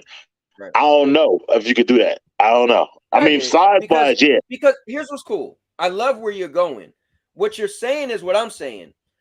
Yes, do we got the look, do this and that, but there's the other part of wrestling, which is the fans. Like at Mania, you want either the most boos or the greatest cheers. And I get what you're saying. If he beat him, how crazy will the crowd go? Because we need who beat Bob or beat Roman. The crowd gonna go crazy. And yes, you would have got it last night. You would have. Yeah. But and you would have got it in Montreal with Sammy too, because Sammy's that over as well, something like that. But So. this is my problem with Sammy, and they ain't not that stupid, bro. If Sami Zayn was the one to win, the fans gonna, bro. Who is believable that my man losing the title the next match? Hey, Mike, let's put the cards on the table, bro. But that night he would have got it. Would have been, you know what Sammy was. But here's the thing: it's like they always said, the person who beat the dead man, they gotta be elevated, right, bro? I want the and I'm gonna say this: it doesn't matter because it didn't happen. But best thing that could have happened, bro. You ready? Yeah. Rock could have came at Mania. I'm going fantasy here. Rock would have came out. Hold up. Rock would have came in the Royal Rumble. Rock would have won. Been Rock versus Roman. Rock would have beat Roman. He ain't sticking around. And if Theory never lost the Money in the Bank, my man run down, cashed on Rock. He would have been the most hated person on planet Earth because he cashed it in on Rock. You would have had a super heel, young guy, but apparently none of that happened. So I need. Let me tell you something, bro. If they're trying to save this shit for Mania 40, Rock and Roman for a whole nother year. No. I'm just saying. No, I'm saying what could have happened. No. I know. I'm saying what happened. I remember what Triple H said about the story, or whatever. If they're trying to save Roman's loss for another Mania, WrestleMania 40 versus Rock, bro, it's a long fucking time. I'm sorry. It's a long time. So when you were talking about Hogan, I'm like, nah, bro. Don't put us through that. But here's what I think, though. Now, there was a bunch of people that said, you ready? That said Jay should be the one to beat Roman. Now, here's the thing. Jay and Roman had they beef, right? When they had a match with the whole thing where he became main event Jay. I saw it. Yeah. Right. You know the whole history. Yeah. I can't see that, Jay being the one. But what I can see, though, is when people say, what, for the bloodline, bro, you know it's going to get dirty. Roman's going to be like, I won and y'all lost. They already, got Sammy in the back of Jay head. Oh, just think you do all this for Roman. So you already know it's going to be hard. SmackDown going to be a crazy show to watch. I go want to see Jay if Jay turn his back and then Jimmy is conflicted and then Jimmy helped Jay win or something like that. You know what I mean? Like an internal bloodline thing. Yeah, I don't see. I see them having a match, right? Yeah. But this is what I see, bro. The Usos versus Roman and Solo. Yeah, that'd be cool too. Match. Yeah, that'd be cool too. I don't know, man. I'm still upset. The fans are upset. I don't know what I'm looking forward to watching tonight. I don't know where they go from here. I do want to say Mania 40 is in Philadelphia, and I want to let you know I got a couple guys already. We try to maybe get like a box, something like that. There, if everybody come together with it. Bro, so I said last night, I gotta go. Yeah, I gotta go. Yeah, you gotta go. You gotta go to Philly, bro. You gotta go. I remember years ago, my brother went to Georgia, Atlanta, because somebody he knew had a ticket and somebody didn't get the ticket, and so he was just easy to get a free ticket and I think it's called a plane or something. Bro, I have to. I'm either going with you or I'm going with just me and my wife, but I'm going to Mania. Number one, I'll be moving next year, bro. Right. So I gotta go. Yeah, it's coming to Philly. I don't care if I got I want to go. I want to go to both. I want us to go. I want to stay over. I want to go for night one, get a hotel room, and go to night two, like right there by the place, whatever like that. That's what I want to do. Honestly, that's not. I don't know about going to both nights. That's a long time. I mean, I'll say this. Yeah, if it's the way you saying, you got a room, everything, then that makes more sense. But I'll say this. I don't care if I get the worst seat, bro. I gotta go to Mania. Yeah. I just want to say, about it, though. I told you we try to come together with a group and get maybe a skybox and then so you could get a good seat. Yeah, you could get good seats. Yeah. Well, bro, let me know. I'm in. I will. I definitely want to go, and that'll be money for me and my wife. So right there. You know what I mean? Right. So when you separate in it, you know what I mean? But anyway, bro, I think we did a great job just recapping it. I think the Roman thing. Roman and Cody. It is what it is. Either way, either person it would have been a great night if Cody would have won anyway. Real quick, I'm afraid of trying to make a Solo Cody feud because Solo mad about that loss. No, don't do it. Don't do it. My brother said that this morning on the phone. I said, bro, the dumbest thing is I just beat you on Raw straight up. And the same thing is you're not ready. Like, don't do that. Think about this. How I'm going against Roman and already beat the lesser thug, but now I'm beefing with the lesser thug. Nah, bro, that's gonna make Cody look bad. Right, I feel so bad for Cody to do that shit. Put him on a free Solo, who ain't ever won nothing. Yeah, I was bad. Tonight, Cody needs to just make an example out of somebody, and you know who it gotta be. Even though it's my boy, make somehow he bumping the Baron Corbin and just dump him on the head because that's what everybody do to my guy. As my dude, but So, but yeah, he got to show up tonight. He got to kill a killer, bro. I'm telling you, Mike, the fans are gonna turn on him, bro. The fans are fickle. Cody has to show up tonight. He have to say something heartwarming. He have to say, "Oh, it's not out of my sights. I'm still gonna get it." He can't come out, poor me, and the story's over. He can't do it because the fans gonna be like, "Well, who we after now? Brock Lesnar. You beat Omos." Here's the thing, though, bro. Here's the thing. What if they make a rematch at Backlash? They're not going to win it at Backlash because that's like a lower pay-per-view. And if you lose 2 times in a row, it's really over. So I don't know what they're going to do for Cody right now. Bro, that's what happened to Ryback. Ryback was so over, and they just wouldn't let him get the win on CM Punk. And every time he lost, the fans got less interest. They were like, bro, he still ain't win yet? All right. Bro, that's what fans do. They will turn on you. WWE knows this. So yeah. All right, I'm telling you, bro, I feel like they don't want his story to be bigger than their made story for all these years, yo. I'm telling you. I've been watching it long enough. I feel like it's a chip on the shoulder thing. We lucky enough they start saying people names that left. When they said Cesaro won the first, Andre the Giant, I said, God damn, they mentioned his name. They used to not even mention people's names. That WWE is like your boy that, Goon Squad saying Big E gonna be back to be Roman. Big E can't be Roman either, bro. I'm sorry, that's not. You better stop playing, bro. Yeah, and Big E too much of a clown for me, to be Roman, honestly. He need to come out and turn on the New Day. That's what he need to do. Yeah, and get more serious. Stop dancing all the time, shit like that. But when he was champion, that's bothered me a lot. So not a lot. Yeah. So. They may wait for Cody to win at Madison Square Garden. What was that? When is that? When is the Madison Square Garden? When is that? Who the hell knows? He's just saying. Right. What's going on? K9 is in the building. K9, bro, you gotta look in the background. I got a bunch of memorabilia. You gotta like see if you can pick out whatever. I know it ain't the clearest, but let me see. What do you say? Bobby Kit waiting.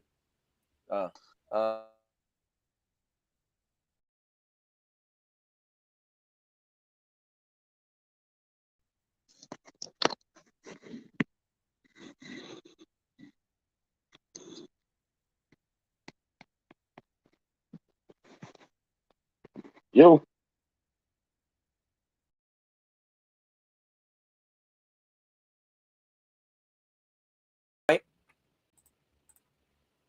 Let's see. Let me see. Obi said, is that why they don't put people in? Yeah, exactly. Yeah. Once you leave, yeah, you bro, yeah, that is exactly why. You are no longer on contract. So I think that's a legal thing. You're no longer on contract, so they're not going to put you in a video game. They own your likes, your likeness, right? So once you're out off a contract, you're out. Hey, you know what's dope, K9? That picture was over there, and Sandy said, let's move it so K9 can see it in the background. So she personally wanted to move that so you could see it. Mike, I want to switch gears, but I want to see if you could at least stay to answer this because I got a crazy question. Go ahead. All right, cool. So, guys, we're going to do a topic switch real quick, and I'm going to explain it, and then we're going to get Big Mike to answer it. Let's go.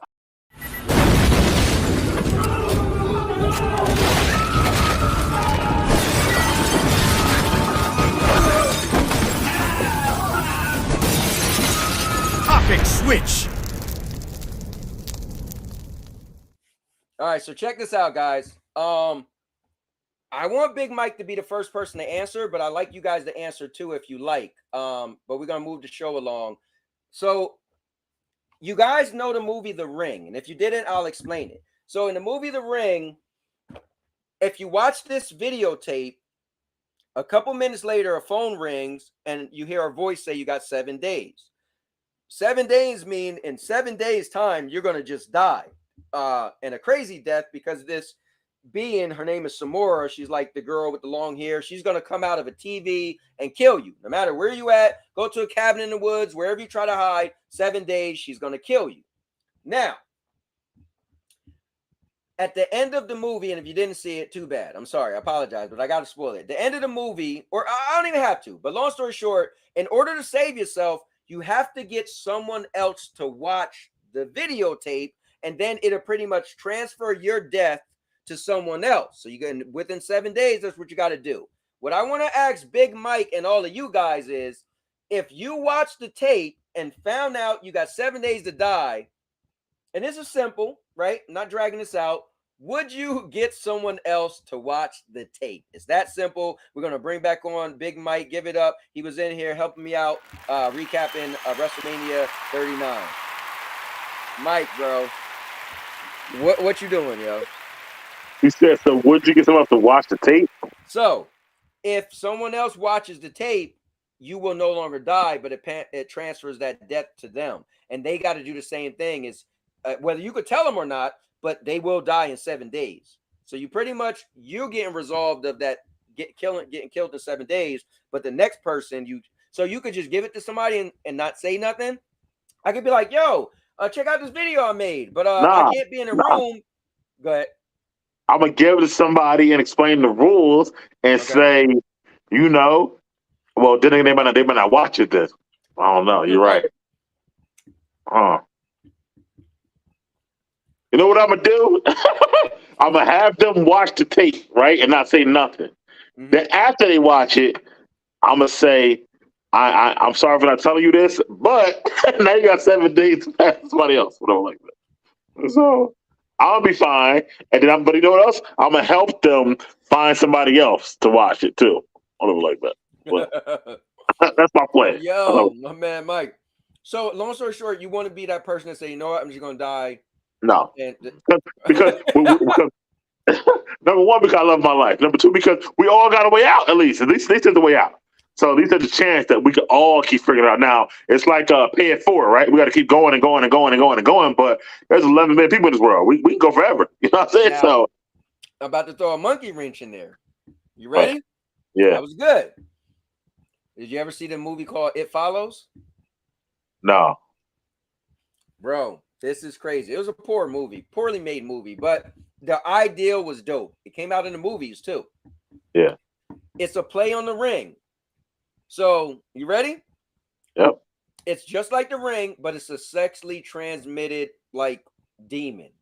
So, this girl ended up sleeping with this guy, and then she started seeing like visions of like people will walk up and their face to turn like a creature or something, and she thought she was hallucinating. When they get closer to her 7 days, like it's like the walls bleeding, like it was pretty much torturing her till it's about to kill her. She ended up sleeping with somebody, and she stopped seeing the visions. And that person starts seeing the visions. Eventually, that person dies. Here's the thing. It's called It Follows. Every time it kills somebody, it's coming back to you. So, one point in time, I'm giving away the movie, but this was crazy. She was like, okay, I got it. This is crazy. This actually happened. She goes to this, to like a dock, and it's like these guys on a boat, and she takes her shirt off. They're like, yo, what's up, baby? She gets on the boat and just sleep with all of them. So that way, she gave it to all of them, and it's going to take longer to get to her. So it follows. It's never going to leave you alone. So I'm not saying we got to use a scenario you sleep with somebody, but let's say you give in the tape and get somebody to watch it. It's always going to come back to you until another person watch it. So in that case, would you just say it's going to torment you to know it's always coming? And you don't know when it's going to come because you don't know if the next person that actually going to get somebody to watch the tape. So do you just die, or do you still say, you know what? I want somebody to watch the tape. I got to keep fighting to the end, bro. That's what I can do. You know what I mean? You never know. The rules might change next week. I don't know, but I got to keep fighting to the end. So. Now, did you watch all of the Rings?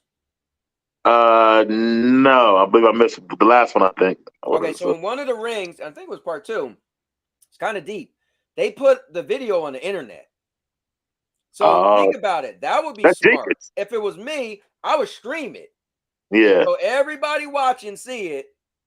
And yeah, I got 7 days. Now, that's the It Follows thing would be cool because that means it's going to take a while to get back to me. Now, it's 14 people watching. That means 14 people either going to spread it or not. But it gives me some time to be like, all right, I think it's going to take a while to get to me. And maybe I'll stream it, and at the end I'll say, you guys have to get other people to watch this or you're going to die in 7 days. So then all these people try to share it. So I might get a couple years out of that. This reminds me of some old Big Mike little ad questions we used to have on there, stuff like that, bro. Once I start coming back, I don't want to promote on your channel, but once I come back in 3 months, we gotta get back to that show, stuff like that. So for real. Guys, Big Mike, man, he's been out of it for a bit. He's coming back. You guys got to check out the channel. Tell them all about it, man. Yeah, it's the Cinema Cruise point of view. It's a channel I got right now. Right now, it's under construction. Getting my streaming area together as Ed did. So I shut down my StreamYard for probably about 2 months left now. But once I get it back going, got sports on there. Got podcasts, got Big Mike little and stuff still in the chat on the playlist. You can go check it out right now on the playlist. Great shows we had, probably over 40 or 50 movie reviews, TV show reviews, Marvel, Star Wars, whatever you can name it, basketball, football, power, BMF, everything's on there. So definitely check out channel, Cinema Cruise point of view. And it's on a lot of videos on there. We had a Spider-Man debate about who's the best Spider-Man, lots of stuff. So I'll be back in June, starting with what's it called? The newest Marvel show. It's coming out anyway, June 21st. So that week I'll start doing reviews. Secret Invasion trailer came out today. I'll start that. Hoping to get Ann on there too. So thanks, Ann, for the platform, bro. Appreciate it, man. Oh, definitely, man. And I gotta do one better. So guys, I'm gonna send the link. Let me throw the link up. Yeah, you guys. And if you want to see more Ann in his robe on a Sunday morning, go to my channel. All those videos are on there. Honestly, You know what's dope? The coolest thing is that If you guys honestly want to see the most authentic form of me, you got to go to Big Mike channel, man. Yeah. Bro, Saturday, Sunday mornings, we was just up. And the thing is different is I miss it. I don't think I've ever really touched the topics that you and me touched the way we Right. touched them. Right. So we would ask each other real personal questions, life stories. You guys never really got to see that much of me. And all those stuff is on his channel. So you guys get to see like a really, really different side. Like when I tell little stories, you got to hear the stories with detail. Yes. You know. Yes. Yes. Yes. You know. Yeah, it's on the playlist still on the Big Mike Little Way. You almost got me stabbed. So you know. Well, we'll get back to it, man. We'll try to find a real. I know we talked about it before, but once I come back, I really want to get a day or time, maybe even an hour, real quick, to do something like that, man. So I'm excited about it. So, guys, here is Big Mike's channel, Cinema Crew point of view. I'm gonna pin it in the chat. Yeah, you guys have the opportunity to check it out. Yeah, speaking of name change, I'm going to change the name a little bit. I ain't gonna say what it is now. I'm like you. I'm gonna tease it a little bit, but it's gonna be a name change. It's gonna be a background change. You're gonna see a whole lot, but it's all in my mind, bro. It's all come together, man. So I'm excited. And also, Mr. Josh Warren's on there a lot too. Was in the chat, so you can catch up to a lot of stuff on there. So yeah, the thing is too, it's like you can't fear change. As content creators, you cannot fear change. Yeah, you got to change. I thought about it. I had a lot of time to think. What I went through. So I'm definitely change some stuff on the name, the title, add some music, add some more stuff. So it's gonna be dope. I'm excited. So Josh should tag him in. Josh, you want to join the show? If you want to join the show, bro. Yeah, I got a couple things I'm going over. I'm excited to be in the new room too. This is for everybody. Could jump in now. You join the show. I was really happy to just have Mike, not to exclude any of you guys, but I know me and Mike, I love the banter with him and I love when he explained things. And so I wanted it to be special to have him and I, especially because he watched Mania. But there's the link, guys. Jump on there. There's a link. Let me just see if anybody, FCats the Cowboy took my answer. Let's see. Dank is in the building. What's up, Dank? Let me see. What about the movie with the buzzer? Where you get millions, but someone dies. Which movie was that? I don't know. If I don't know who's gonna die, I'm hitting the buzzer. Right? Is that I think that's the box. Oh. Okay. If you couldn't get anyone to watch it, then would you force? Yes, of course. Hell yeah. Listen, bro. I'm like Mike. I'm a survivalist. Right. And I'm explaining to you what you got to do. But guys, let's see what he got to say. Guys, this is like bringing the dead.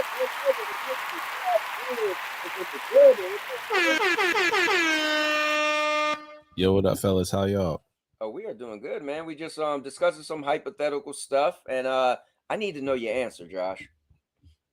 All right, so the first part, what I would do is in the ring one, because that's a lot easier, obviously, right? So for the ring scenario, I'm going to go to jail and I'm going to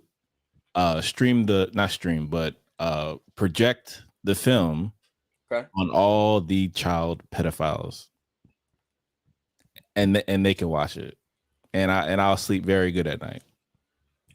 Hey, so that's a problem solved. Number one. Also, Big Mike, you're muted, by the way. Number two. I know what you're muted. Go ahead.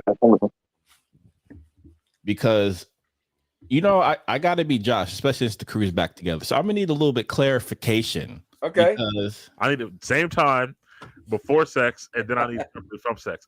Sex without head is like a sandwich with no bread. And I need to know that from the demon. I need to know that clarification because the devil is a liar. Everybody here know that. I'm pretty sure it's intercourse. Okay. Okay. So when you sleep with somebody, this thing is coming for you, and you have to sleep with somebody else. Now, Josh, maybe you could go to the bunny ranch. Nah. Okay. Well, maybe. Listen, just get one prostitute, and I think you'd be good for a minute. Nah. A porn star? No. Okay, so what? I'm gonna have to. You're gonna have to what? Pray to Jesus? Yeah, I'm gonna have to cast out that demon. We're gonna have to find another way. Ain't no other way. Yeah, right. All things are possible with God. Get out of here, boy. No. Thanks. But yeah, that's definitely what I would do.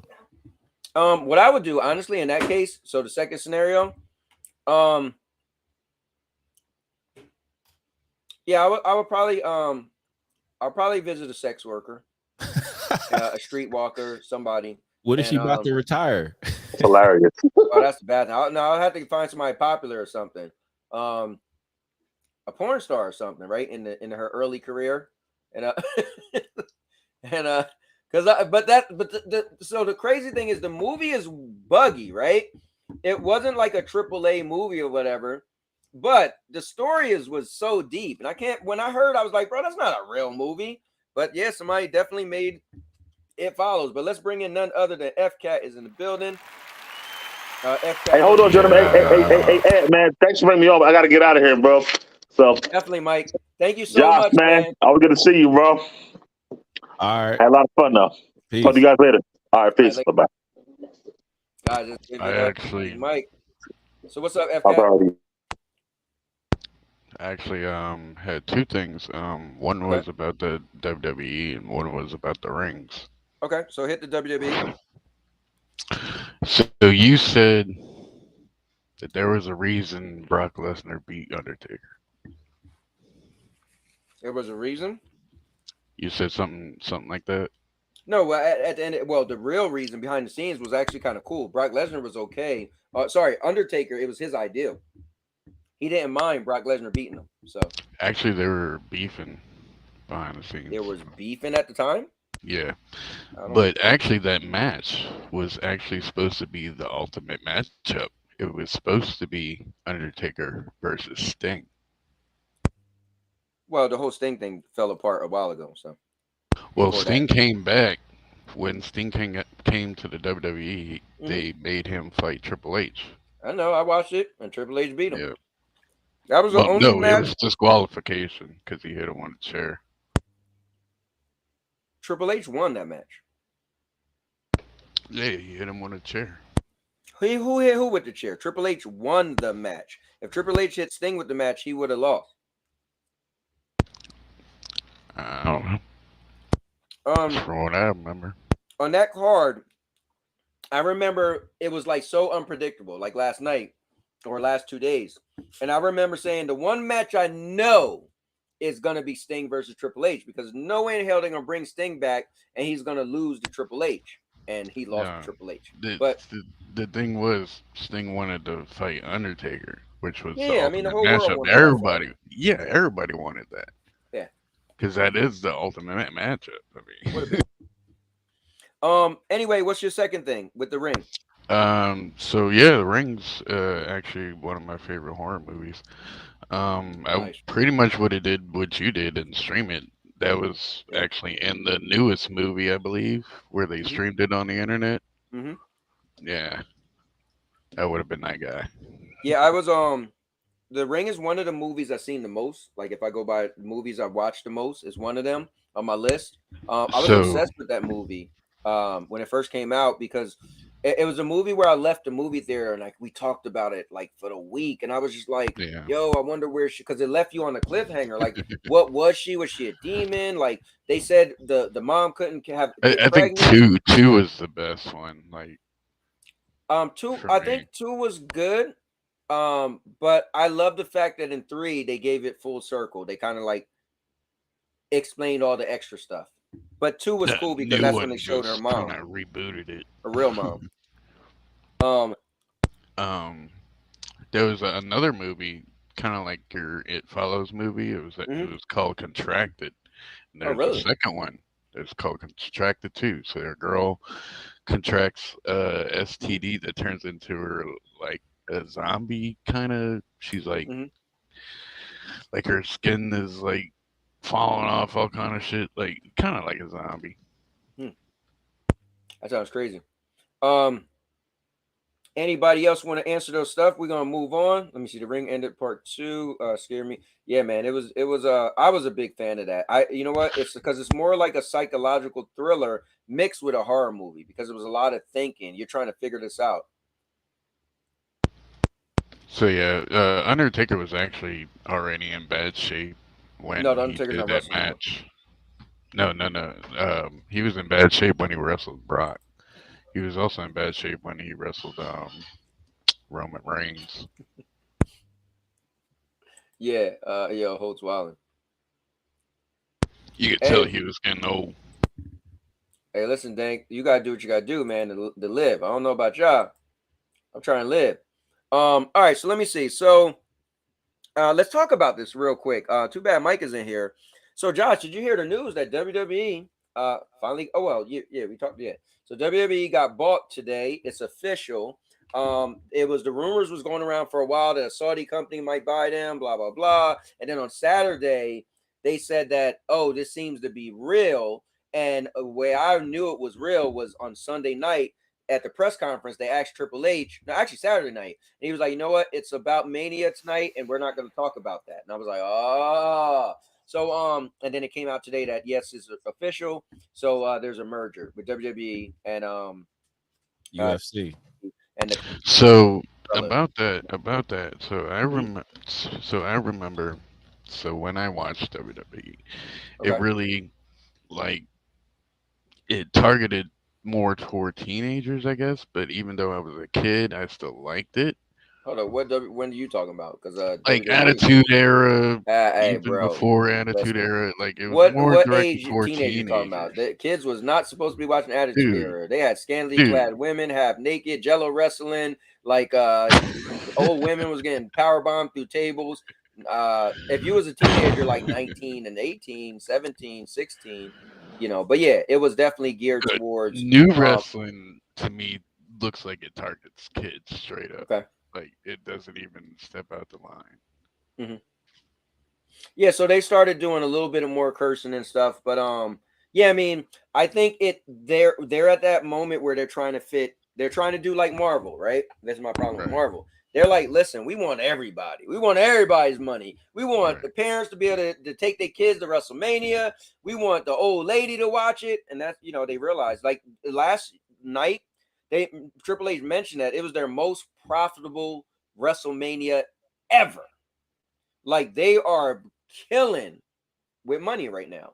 So at the end of the day, hopefully some of that extra money that they're going to get by getting bought, like for instance, right? They said WWE was worth $9 billion and they bought them for $6 billion. They bought them for $9 billion. So an extra $3 billion, right? And then also I didn't know UFC was worth more than WWE, but UFC is worth $11 billion. I was like, oh wow, I didn't know that. So at the end of the day, that just means they got more money. It's like when they would have those shows called Crown Jewel in Saudi Arabia. They got paid so much money, so all the stars came out. They had the most fireworks. I don't know if you guys know, WWE for a couple of years they got rid of fireworks. They said it cost $30,000 a show for fireworks, right? And how many shows in the calendar year? All right, so there's 2 shows. There's 2 shows a week, plus pay-per-view, plus 1 pay-per-view a month. So what? Crazy. So a week. So 52 times 2, and then you add 12. So 52. But like my thing is so when I watch wrestling, I remember them literally advertising. So you heard news, right? UFC. The WWE got bought. Yeah. Okay. That's like $3 million. Yeah, I just feel like so. Come in here real quick, Eric. Mm-hmm. So Eric's in the building. So he was like, how come I don't have a problem with WWE being bought? I feel like this. Honestly, it's a product I've grew up watching, but as long as you still got familiar characters, because I'm more about the story, right? I feel they'll do the right thing. WWE is such a big property. It's like somebody was saying, like, oh, they're probably gonna change the name. You wouldn't buy McDonald's and change the name because then nobody even know what it is. Right. So they have to somewhat keep it to what they. It's again. Triple H said last night it's their most profitable WrestleMania, right, of all time. Oh, wow. They night number 1 they had 81,000 people in attendance and they broke that record. And night number 2 they had 85. They just jumped, right. So at the end of the day, them being taken over by the company that owns UFC, it's a merger, right? So They still gonna have Triple H in place. They still got a bunch of people in place. I feel like I don't see it's a bad thing. They're just gonna have more money. Again, they said it was worth $6 billion. They bought it for $9 billion. Yeah. Right. So at the end of the day, it's like they're gonna have more money to spend. Maybe now there's gonna be crazier fireworks. Maybe they could get bigger, get some other stars. I mean, I personally don't think it's gonna stray that far from what we love, because it wouldn't make sense. You don't want to. You bought it because it makes money. Why would you change it so much? I think a lot of people, first things they think is, oh, they're gonna change it so much, they're gonna ruin it. Like, you don't realize they bought it because it's making money. No, that's true, but they also understand that that's why people buy things, because you want to put your own spin on things. So people, I can understand people being afraid of that. I do get that, but I think the UFC, I think the company, I forgot the name of them. Yeah, Endeavor. I think they realize they're buying this to make money, to make more money. So and the only thing that I would see that my friend Kevin mentioned is like, well, look what happened when they bought ESPN, right? He's like, the crazy thing is the UFCs now, they got the pay-per-views cost regular money, right? Yeah, and you have to have the subscription. I'm like, oh, so that might not be cool, right? If WWE goes back to a pay-per-view cost regular money, because honestly, I mean, it could make more money, but I pay $5 a month to watch WWE pay-per-views because a Peacock, right? So that could be a negative, but other than that, I don't know. I mean, that's a huge negative. Yeah, I totally predict WWE content will be pulled off of Peacock. They're going to leave everybody still in charge. If they left everybody still in charge for the most part, then you hear me, Cowboy? Yeah. Let me pull this out so I could hear you. Eric could hear you. Say that again. I said I fully expect WWE content to be pulled off Peacock. Oh, for them to do what? To pull off all the WWE stuff on Peacock. Oh, wow. Oh, yeah. I mean, I can see that. They're probably going to have. They probably will. Because remember the WWE app. Remember the WWE app? That got shut down. Then they moved everything over to Peacock. Right. So well, they moved everything to Peacock before they shut down WWE. So they probably do the same thing. They probably, or maybe this was a step in that direction. Yeah, they probably have some UFC, not UFC, but they probably have some new app, some new service. But remember, there's two things got to happen. Either they got to wait till Peacock runs out, or they just got to buy out the Peacock contract, and then they could jump right over. So. Yeah, So Peacock has nothing UFC. They have NFL. No, I know that. I'm saying that they're probably gonna have their own streaming app for WWE, right? So they'll probably go to something else. Like, I'd feel like if you're gonna buy WWE, why not have WWE also on your own platform? Not have people still watching it off of Peacock. Plus, if they want to make more money, it has to be off of their own. Because then they'll get the money for the subscription. Like even include all the old stuff too, even all the old WCW, ECW stuff too, because that gives it value. FCAT. WWE owns all that, so now Endeavor owns all that. Yeah, that's just a given, right? Actually, believe it or not, Shane McMahon owns WCW and ECW. That was that was a storyline, bro. But anyway, Eric, did you watch it or no? No. Okay, not there yet. Yeah. See, I thought I was gonna do it, and I was like, no. Why would I? Just all of this. And going to order. That's cool. That's cool. I'm only a couple months off. All right. My son is like, was catching up for like 2 years to wrestling, so he's close. But anyways, definitely good stuff. It's a good talk. Dude, I mean, there's a lot of wrestler fans. Go ahead. Yeah, like what I was saying. I remember, like, when I watched wrestling, I remember them literally advertising UFC. Like, they had Ken Shamrock there, and he was challenging Owen Hart to Lions Den matches. Yeah, no, but remember that stuff? Yeah, but hold up. The only thing that's incorrect is Ken Shamrock wasn't a contract. He wasn't in contract with UFC. He used to be in UFC, then he became a pro wrestler. So it had nothing to do with UFC. Now it made. But I mean, they were kind of advertising UFC in kind of a way. Also, if you remember Cowboy, during the Attitude Era, WWE actually did a boxing thing. I remember. Yeah, they just recently had a Fight Club thing too. Remember. All of that is storylines, is not real. So at the end of the day, no, like they had a whole circuit for boxing. I remember, bro. I was watching it. Billy Gunn was knocking people out. I remember. But what I'm saying is, again, when people say we're giving misinformation, like they wasn't advertising for UFC. They just was having mixed martial arts matches in WWE, which if you watch it, you'd be like, oh, that's similar to that UFC thing. Because remember, UFC grew and got bigger and bigger, right? But back then, it was like, okay, mixed martial arts wasn't super popular. So Ken Shamrock, but Shamrock always advertised UFC when he was on WWE, like just him being there. Yeah, him being there let you know that, oh, hey, they got a guy from MMA, so he's legit. Just like Brock too, right? Huh? Just like Brock Lesnar too, right? Yeah, Brock Lesnar was wrestler, then he went to so that's UFC, then came back. Well, I guess I'm noting the connection between the two brands. Yeah. So I can see a lot of crossover happening in the future. There was a lot of other UFC fighters that came to wrestling back then during the Ken Shamrock days.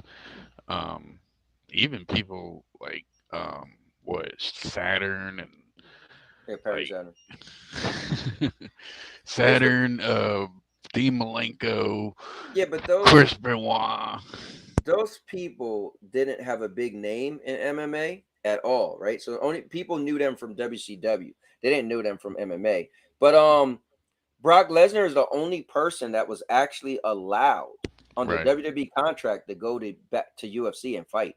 So that he made history. He was the smartest person. What he would do is wait till his contract was up with WWE, go back to UFC, and then he would go back to WWE, get a bigger contract, and he kept doing it back and forth to the point where WWE was like, all right, you know what? It makes more sense. Now, what you're saying is what he did. He would go and fight for UFC, still under contract with WWE, and it made both of them look good, right? That's kind of what you were kind of alluding to with Ken Shamrock, but that's not what happened. But anyway, now I just want to, so let me do this. So we got to cover that. Josh, you're on here. What's your thoughts with this whole TikTok ban?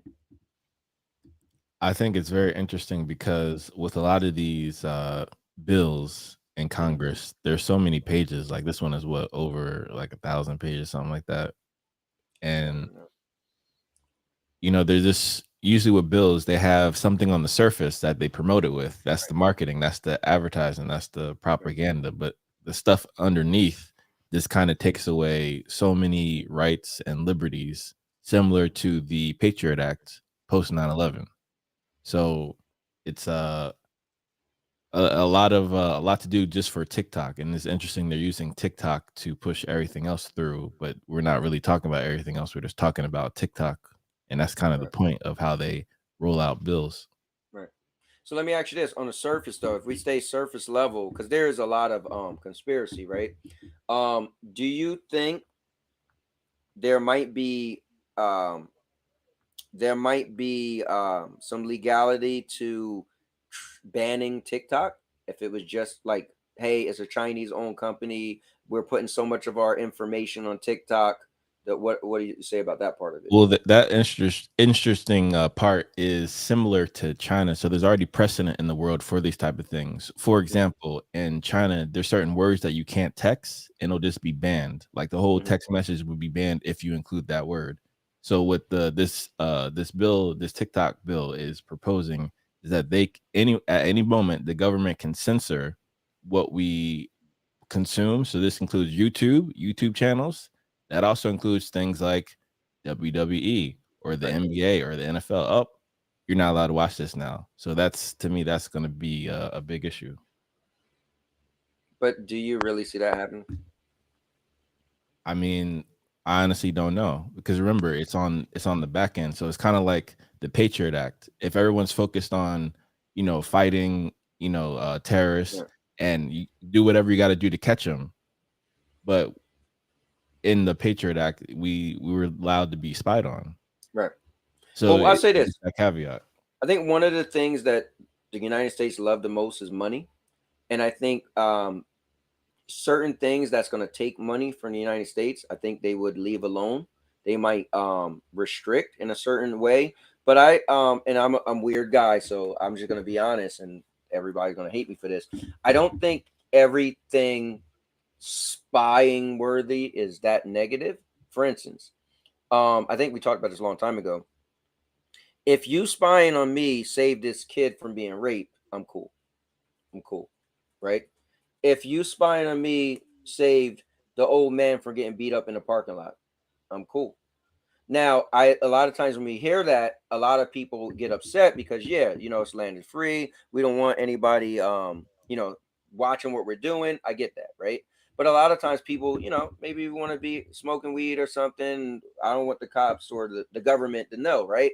But I think if it was like, let's say the future, we're gonna throw 50 years on it, right? For 50 years in the future, and it's some new thing where it's like you sign up so that your let's say three house links of your area. I'm trying to make it big, broad, would have like cameras all over. So you have to fully sign up for it. So anything happen around your house in three spaces of 3 houses, right? It would always be monitored. So that way, any criminal activity, somebody speed down the street, somebody dog jumping your fence, that will be recorded, right? So they know, and so people have to sign up for it. I'm just hypothetically making up something, guys. I'm not in the future, right? So I think I speak for myself, I'd be like, sign me up, because one, I mean, what's the worst you're gonna catch me doing? Watching porn? I don't even know, right? I don't know. I just live my life, right? Corn, we're on YouTube. Corn. Huh? Corn, we're on YouTube. Yeah, we're corn, right? So, I feel like if I restrict my, I had this conversation with my son actually. He was like, it's people like you that don't care about people's rights. I mean, I get it. I sound like it, but I think the bigger picture is if someone like me who don't care about being spied on helped the little girl who got put in the van get found in 24 hours versus buried. That's part of the issue, actually, Cowboys. That's the worst case scenario. So it's kind of like using the exception to the rule. For the majority of the time, that isn't happening. Right. So it's kind of like, then what are you doing with the information? All that data. I mean, think about that. Like gigabytes, terabytes, exabytes data. What are you going to do with that? Are you going to use AI to go through I only took it up because you took it up. Because you was like, so I saw an article about this a little while ago. Well, it wasn't about the TikTok ban. It was about the whole reason why we're talking about a TikTok ban. The balloon. Thanks, Purple.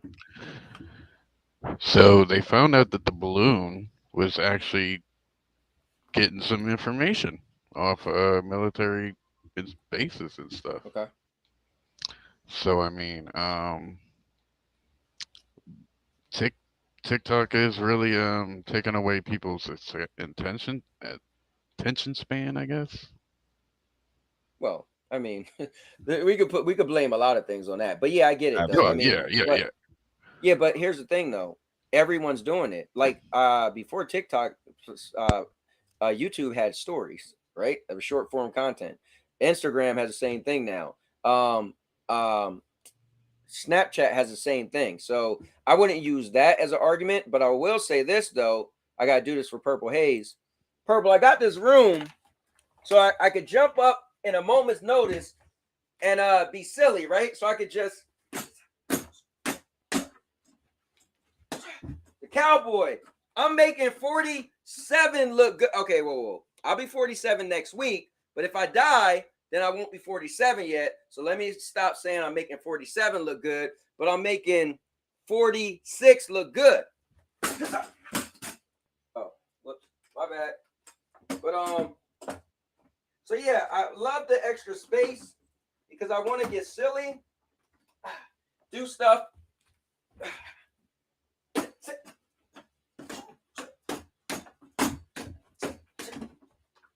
All right, I digress. This also for the chumps on Facebook and YouTube that think you want to run down on the Cowboy. You're gonna get another thing coming. All right. Actually, wow, is that Batman on your wall? Hey. Wow. I might have to screenshot this. Justice League. No, so what I told Massacre. everybody earlier, Josh, is there's a bunch of things, and I said by the end of the night, I'm gonna show everybody everything. But yes, there's a Batman on my wall. I got some. Listen, Harley Quinn over there. You know, I got some stuff, but I'll show everybody like actually close up. Actually, real quick, Cowboy. Okay. Right now on CNN, it is official. Donald Trump has landed in New York City, and he's going to get arrested by. He's going to give himself up. I got to get arrested first before I go there. I feel like that man is Houdini. Apparently, it's happening today at some point. 2 weeks ago, you told me he was getting arrested. You remember it's that, right? Today. I'm just saying, 2 weeks ago, that's what you told me. Tomorrow's the trial when he goes to court. All right, we'll see. We will see. All right, so, man, so we're talking about the TikTok bill. Anything else you guys want to add about that? Or anybody who's watching? I mean, I don't know what's going to happen, so I just wanted to bring it up, though, see what you guys thought. In China, well, when I saw Bill Maher talking about it, they said that in China, TikTok is a totally different version from what we have, which is kind of sketchy. Well, yeah, it's in their own interest to distract kids from other nations. It's a competition at the end of the day. So if you're competing to be a world power, one of the best ways to do it is to make your citizens smarter than others.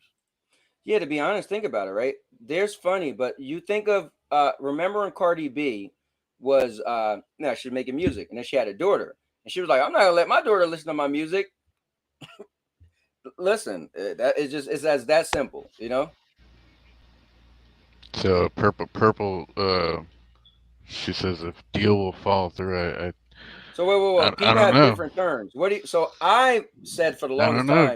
If we're sitting here talking about WWE and UFC merging, I don't see the Activision Microsoft deal fall through. No. So she fall through. She means it won't happen. I just want to be clear because some people they'll say double down and use it totally different. I think the Activision deal is going through. So Purple, are you saying it's not? I know you in the past you said it wasn't not going through. So I'm just curious if that's what you're saying. Microsoft Activision deal will fall through. Heard it here. I just want to make sure. Won't happen. Okay, cool. All right. So yeah, I think it will happen. But Purple, I want to bring this up. You and I had a debate once, and I had to say, you know what? It was a year later, Purple was right, and then with a month later, Purple was wrong. When E3 canceled, we were talking. I was like, yo, E3 is done. You was like, nah, they're going to come back. And then they came back, and I was like, oh, okay. I always remember I said, well, Purple was right. And then a month later, now they're done. So I think E3 is done for good. I said it back then, and I'm just saying. So I guess that has nothing to do with right now. But I think this deal is going through just because I think some of the different sectors are starting to soften up to the deal. And I think Microsoft is showing that, hey, you get Call of Duty. And I think they're really trying to make it seem like this won't really harm that much for Sony. And so I got a feeling they might believe it. But I don't know. We'll see. Let me see. Stadia and Elden Ring deal fell through. Yo, this guy, bro. Leave Stadia alone. I don't remember that. Well, I remember it, Purple. I remember it clear. I'm sure it was on video too. I'm sure it's done. No, I think it is done though. It's not. Well, oh, so you're saying about King, right? Because I know I watched your videos. You were saying a lot of it is about King. Or you could actually say it. I don't want to put words in your mouth. Let me see what I got else. So we went over the ring thing. You guys got to see the streaming room. That's the last thing I want to do is I'm going to actually zoom in. I'm going to let you guys see each actual thing in the room. So let me do this. Let me find something really quick, guys. I won't say what it is. And let's see. There's one thing I want to do. I'll make this really quick. Is I had the opportunity to go to the movies over the weekend, and I seen the new Dungeons and Dragons. Honor Amongst Thieves. So let me just like to have a picture in the background. You know what? Be dope if I could play something in the background. I'm not even gonna do that. I'll mess around and be the one. They're gonna be like, oh yeah, you can't play that. And then I gotta clip this part out of the video, and I hate when that happens. It's pretty annoying. All right, so we will do this. You know what? Let me make it even bigger. Oh, coming, man. Calm down. This guy, Josh, bro. Somebody need to take that out of your hands. Never. All right, guys, let me go over this. I went to the movies. So let's get into it.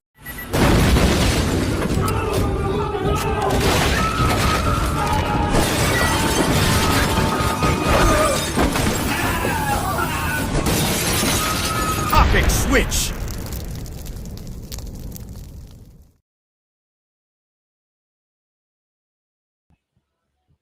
All right, so I went to the movies. I got to see Dungeons and Dragons: Honor Amongst Thieves. I want to do a quick review for you guys. I like to do things based off of the story, my expectations, and the entertainment. So the story I thought was pretty cool. Man, if you felt like you was going to see a Dungeons and Dragons, you felt like you were playing the game. It was cool how they had like certain names from different recognizable fantasy worlds in the movie. I thought that was kind of cool. Story was cool. It was pretty much about one guy who was trying to pretty much bring his wife back to life. You guys know, spoiler free, so this stuff is in the trailer. And long story short, he band together to get a team with him, and they try to make this thing happen. Story, I definitely got to say, was really cool. It really was the fantasy of Dungeons and Dragons. As far as my expectations, I think it was better than I thought it was going to be. Now, I will say this. I'm not so big into everything got to be funny, but I get it. That's the magic. Now, the money maker, you make the kids be able to go, the grandma. So you could have taken anybody to see this movie and everybody in the family would have enjoyed it. Even the older person who's not into comedy and stuff. This was a fun-loving movie. It was a lot of action. It was funny. The animation was great. Like the CGI and animatronics. It was definitely a good movie. So it did exceed my expectations because I didn't think I would like it this much. I thought it looked good. I didn't think I was like it this much, but I would have liked it a lot more if it wasn't so funny, if it was more serious. But that was cool. And then the last part of this was entertainment. Guys, I already pretty much said it. I mean, I laughed like crazy. I had like jump scares where I jumped, where something popped out. I thought the stories put together good. I thought the characters played their part great, especially Michelle Rodriguez.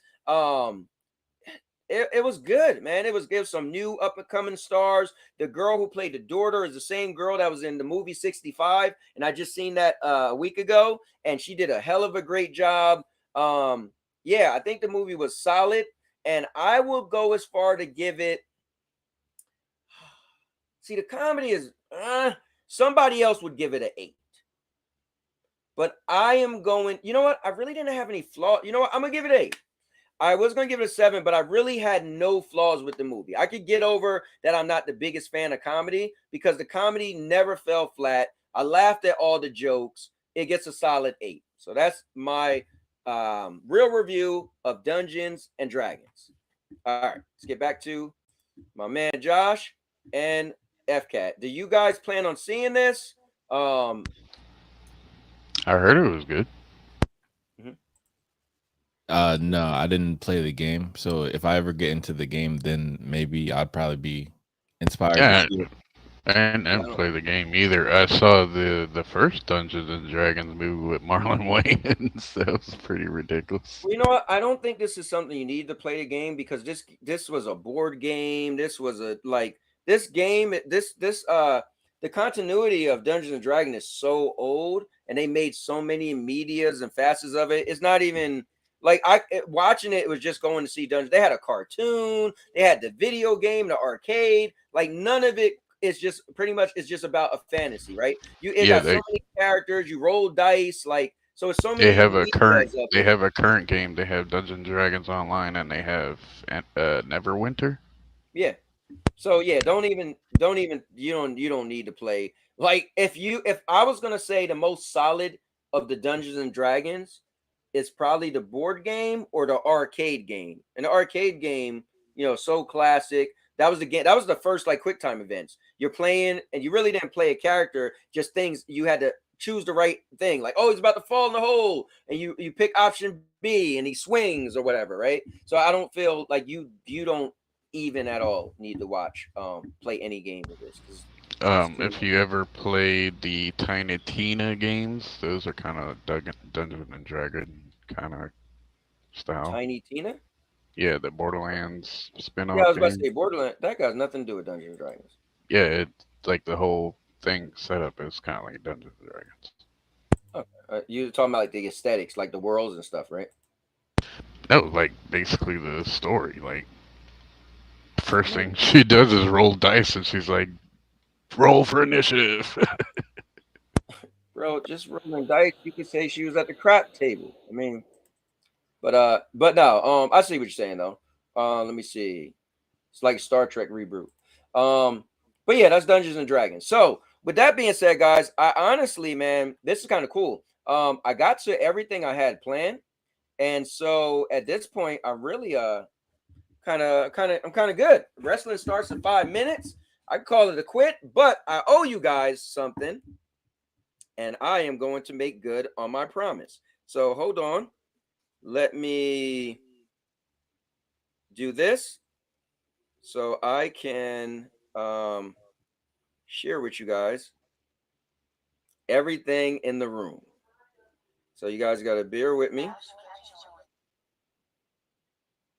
All right, so I need to do this. Hold up, wait, before I do that. Let me go to, oh yeah, I got to do this. All right, so I'm going to take myself out. I'm going to put myself in. I'm going to turn it this way. Let's see, I got to go to options, I think. Go to camera. Turn it. Big sound. All right, cool. All right, guys, ready? Let me put me on the screen. All right, so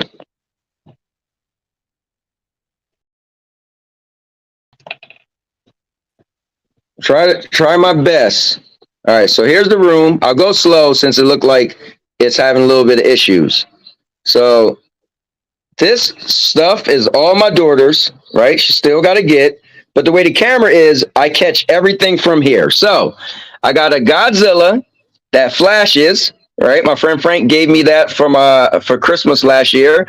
This was cool. I never opened this. Now it got broken just by having stuff on top of it, but the toys are still inside the case. Look at that. This is Transformers Optimus versus Megatron. This is one of the newer versions.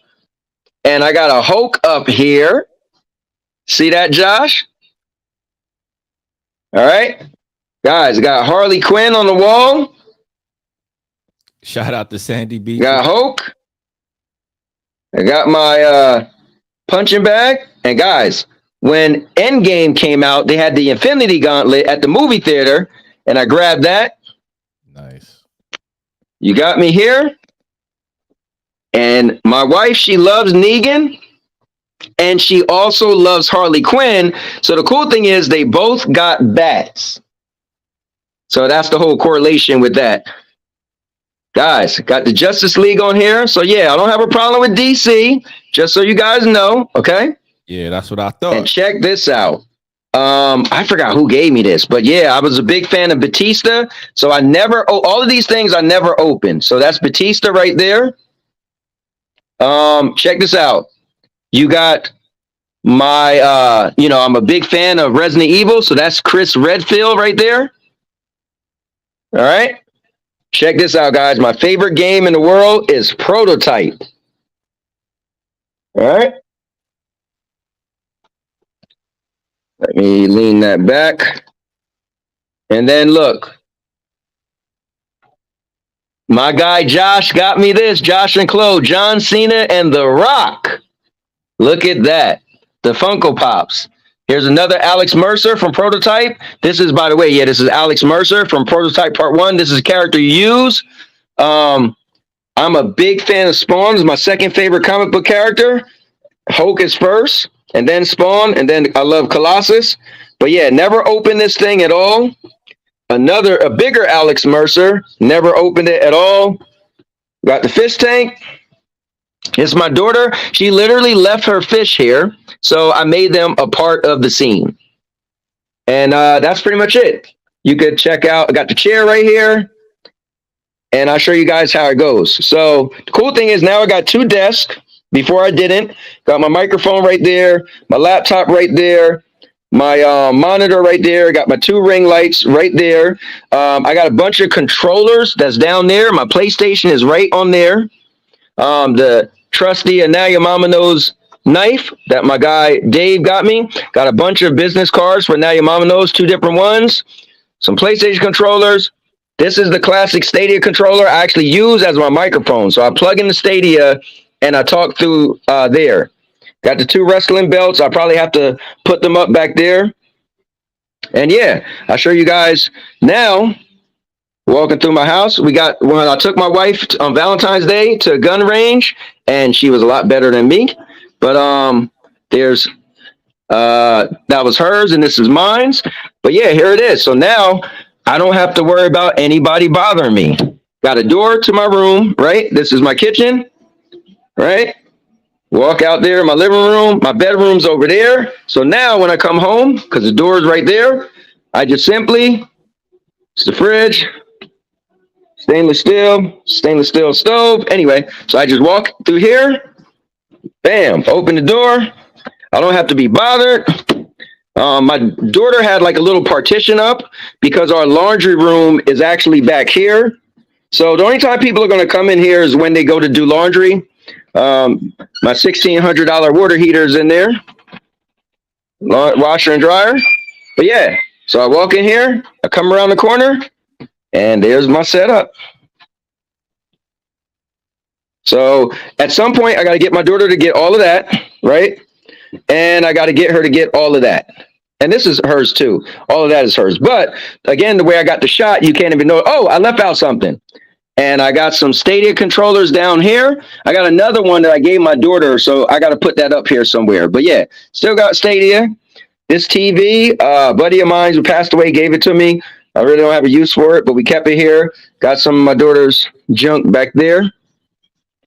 And yeah, there you go. So that is the room. All right, let me get out of here. I'll bring Josh back. Bring FCAT back. Oh, well, hold up. I just took them off. My bad. Yeah. Took us off. And let me exit out of here. Oh, no. Whoops. I was just about to end the stream. My bad. That was the wrong thing to do. But yeah, that looked great, Cowboy. There's a lot of potential there for sure. Yeah, thanks, man. I got all this space. Like I said, if my daughter comes and get all her stuff, which I can't see her doing that anytime soon.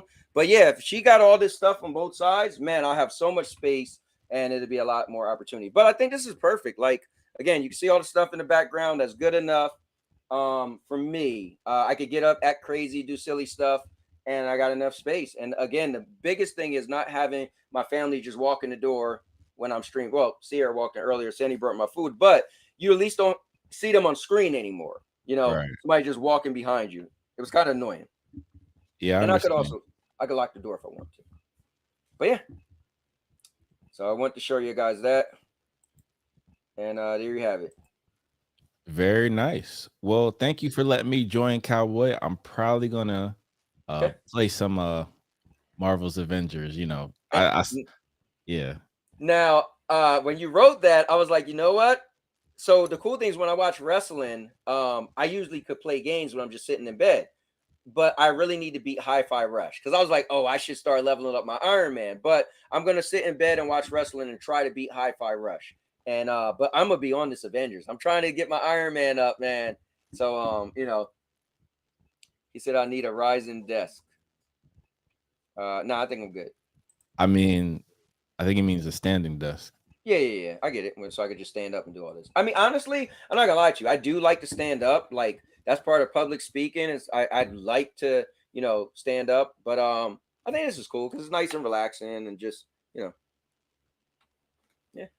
But this is crazy. I didn't think I was gonna have a streaming room till I moved. And I was over a year away, and it's crazy. She just walked in the room and was like, yeah, I'm moving out. I'm like, well, she said I'm taking my bed. I was taking your bed. What does that mean? I look at you take a bed, you pretty much don't live here. And yeah, so, like think about it, right? Like you're not even the bed is what makes something your house, kind of. That's where you sleep, where you lay your head. If you don't got that, like where you sleeping at, right? So so it's kind of cool. But yeah, that's definitely true. Yeah. What happens if she has to move her bed back? So I told her that if things went crazy, she could always come on the couch. This is my room now. No, because I had a thing where I told my kids if once you move out, you can't move back. So she moved out and she only came back because Sandy was like, they tricked me at the end of the day. She came home one day, just or came to visit, and she was out for a couple years, and she came to visit, and she was like, "So I want to talk to you." I was like, "You pregnant?" She's like, "No." I was like, "What's up?" She's like, and I was like, and Sandy was looking at me. I was like, "Yo, you ain't moving back here." She's like, "What?" And Sandy's like, "Look, she's the nicest one of your kids." I was like, "I don't care. We got too many people here anyway. Well, I'm trying to subtract." And then in the end, I let her move back, and she was on the couch for like a year. And this used to be a pool room. We had our pool table and everything. And then eventually, I was just like, you know what? I don't even play pool that much. Let's let her get the room. So she made this her bedroom, and we brought the pool table and the air hockey table in our front room. So you walk, it's kind of cool. It's like a little bachelor pad. You walk in like, oh, you walk in, there's a pool table. So, but the fact that she left, nah, bro. If you do come back, you on that couch. Because I ain't switching this up. Nah. So. And that's the bottom line. And Cowboy says so. Oh, hell yeah. For real, man. But thanks for coming on. FCAT, thanks for coming on as usual. I'm not sure what we'll get into tomorrow. If we got some crazy news, we'll definitely have to cover it. We got a little bit of gaming news if you want to talk about. What is it? Just small stuff, quick stuff. All right, let's see. FCAT. All right. So Microsoft's next gen Xbox. Oh, yeah, I seen you put this in the Discord. Microsoft's next gen Xbox console already in the works. So is this official? Microsoft inadvertently confirmed. Apparently it is. They already said it has a code name and everything. PS6 rival and Xbox Series XS successor is already in the works and has a code name. What's the code name? I don't think they're giving that away yet. Runner up to PS5. Yeah, I think what they should do is just make this a one console thing, and just one console has a disk drive, whatever, one price. There's no other one that performs less or costs less. Just make people buy one freaking console, and I think they learned a lesson. I would be shocked if they do this again. or like if it's just another series version. I think that this one should make the Series SX pretty much irrelevant. Yeah. That way people buy it. Now here's the thing though, right? What if their next console is just a mid-gen upgrade? So we're reading this as if there's going to be the Xbox 6, right? Let's just call it that. But this really could just simply be, oh, well, no. It actually does say a rival to the PS6. Never mind. Yeah. So it is the next gen console, the move up console. But even Sony said the PS6 isn't scheduled to come out to 2027. So we got some time. So this is what the new Xbox UI is going to look like, the homepage. I don't like that. It's kind of cluttered looking. Yes, I know. It's probably their worst look on the Xbox right now. It pretty much hides the entire background picture. It's ridiculous. Yeah, Like instantly don't like. whoever does their UI design is like retarded. Well, maybe they're gonna have give you a lot of options where you can move stuff around wherever you want. So here's one Josh brought up. PlayStation Slim. Listen, we will be silly if we think we're not at least gonna get a Slim or a Pro. Every Definitely. PlayStation has had a Slim. Not every has had a Pro, but the most recent ones have had a Pro. So we're definitely getting another version of PS5. So, and rightfully so, right? It makes sense. If you was in business, that's what you do. There was this. This turns out this was released on April Fool's, but it wasn't an April Fool's joke. It's actually a real thing. Now, So Asus is going to make a handheld device that directly competes with the Steam Deck. So you're going to be able to download games like the Steam Deck. So this thing has Windows 11, Cowboy. It has Windows 11, so you can pretty much play anything on it. It also has a GPU external thing that you can hook up to that streams this to the TV, kind of like a Switch. But like this external GPU can handle 4090 graphics. Oh. Well, this thing gonna be So expensive. this thing has 2 fans, and they're really, really quiet. They said, unlike the Steam Deck, which is super loud. Yeah, I see those 2 vents on the front. But yeah, they need to price this thing good. But apparently, right now they're saying it's gonna be pricey. What do you think is too high? Like, what do you think is the highest they could go? I'm gonna say 5. It's more expensive than the Razer handheld. Well, I'm gonna say 550. If it's more than 550, because you're preferencing this as it's like a portable PC, right? So let's say I was gonna buy my laptop was $1,300, right? Let's say you say, hey, you could get this.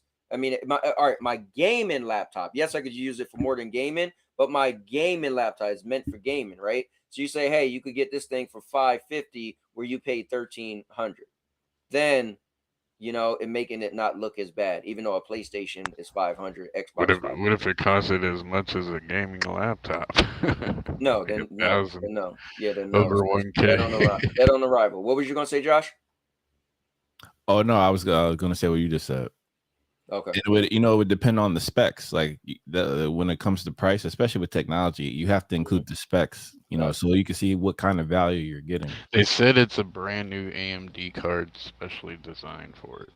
Well, what caught my attention? He said it's going to be able to handle a 4090. So that's as good as it gets. When you hook it up to the external GPU, it can handle 4090 graphics. Right. So $499, he said. It's an external GPU, basically. Yeah. That you can hook up to it and boost up the quality. Right. Well, thank you for those stories, man. That's cool. Definitely something we was least covered. They're all like up in the air stuff that's in the future, so there's not much we could really say about that. But again, FCAT, thanks for bringing the stories as usual, man. We'll see what we get into tomorrow. Josh, thanks for being on here. Always adding that great, credible knowledge when it comes to topics. I want to thank Big Mike for coming on here earlier. That was pretty cool as well. I want to thank everybody in the chat. Let's see what Purple Haze is saying. I think Xbox needs to work on games. They have the most powerful console, but undersells the others. You would think they would get the hint. I hope so too. But I'm gonna give them a pass because I got a feeling they're gonna get us, right? They got all these studios, and these studios are all allegedly hard at work on games. So hopefully the 2 big games for them this year is a hit, right? Hopefully Redfall is a hit. Hopefully Starfield is a hit. So I saw a video on Redfall, and it actually made me buy it because it looked good. Like I was like, yeah, this would probably most likely be a game that I would be into, kind of thing. Well, that's the thing. You need trailers. I'm big on that, man. So you I gotta didn't buy advertise. it. So I didn't buy it for $70. I got it from a third-party discount site and got it for $50-something on Steam. Okay. Hold on, wait. What you said? Redfall? Yep. Why you just didn't play it on Game Pass?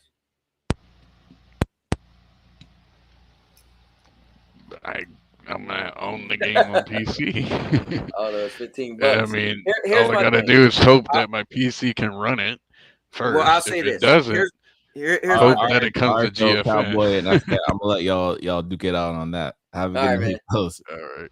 Definitely. Here's my issue, Yeah, FCAT. You can save yourself, right? Let's say you pay for 1 month of Game Pass, which is $15, and you could also play other games. You get a chance to play the game and be like, "Oh, I love it. I gotta have it." I'm still gonna do that. Okay, well, you just said you paid for it, so. Well, yeah, $50. Now you're spending an extra $15 for nothing. 50. The game's 70. So I got it on discount. Oh, I see what you're saying. Yeah, you got. Oh, let's see. I'm just not a hype person. No, listen. I'm with you, Purple. I'm with you. I'm hopeful. That's the thing, Purple. I'm hopeful. If they add it to GFN to GeForce now, that'll even be better for me because that'll be awesome. Right. Yeah. Well, I mean, you know that Xbox games are coming to GFN at some point, so maybe not. You know what I mean?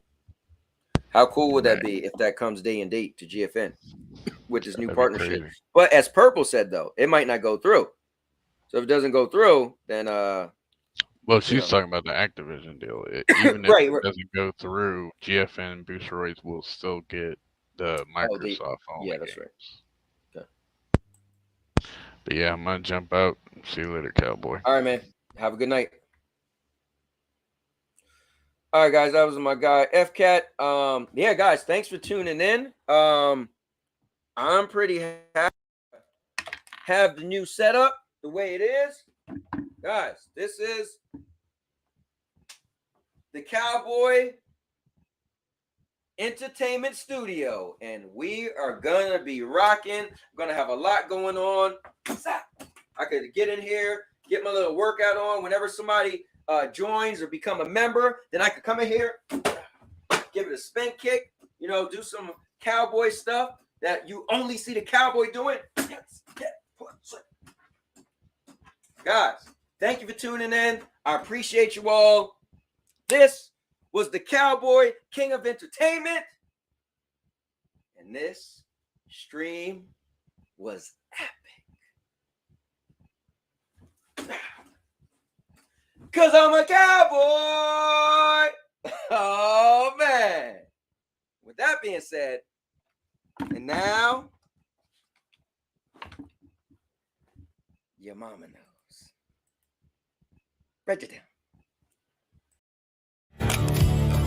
I'll make you famous. Because I'm a cowboy. Oh, man.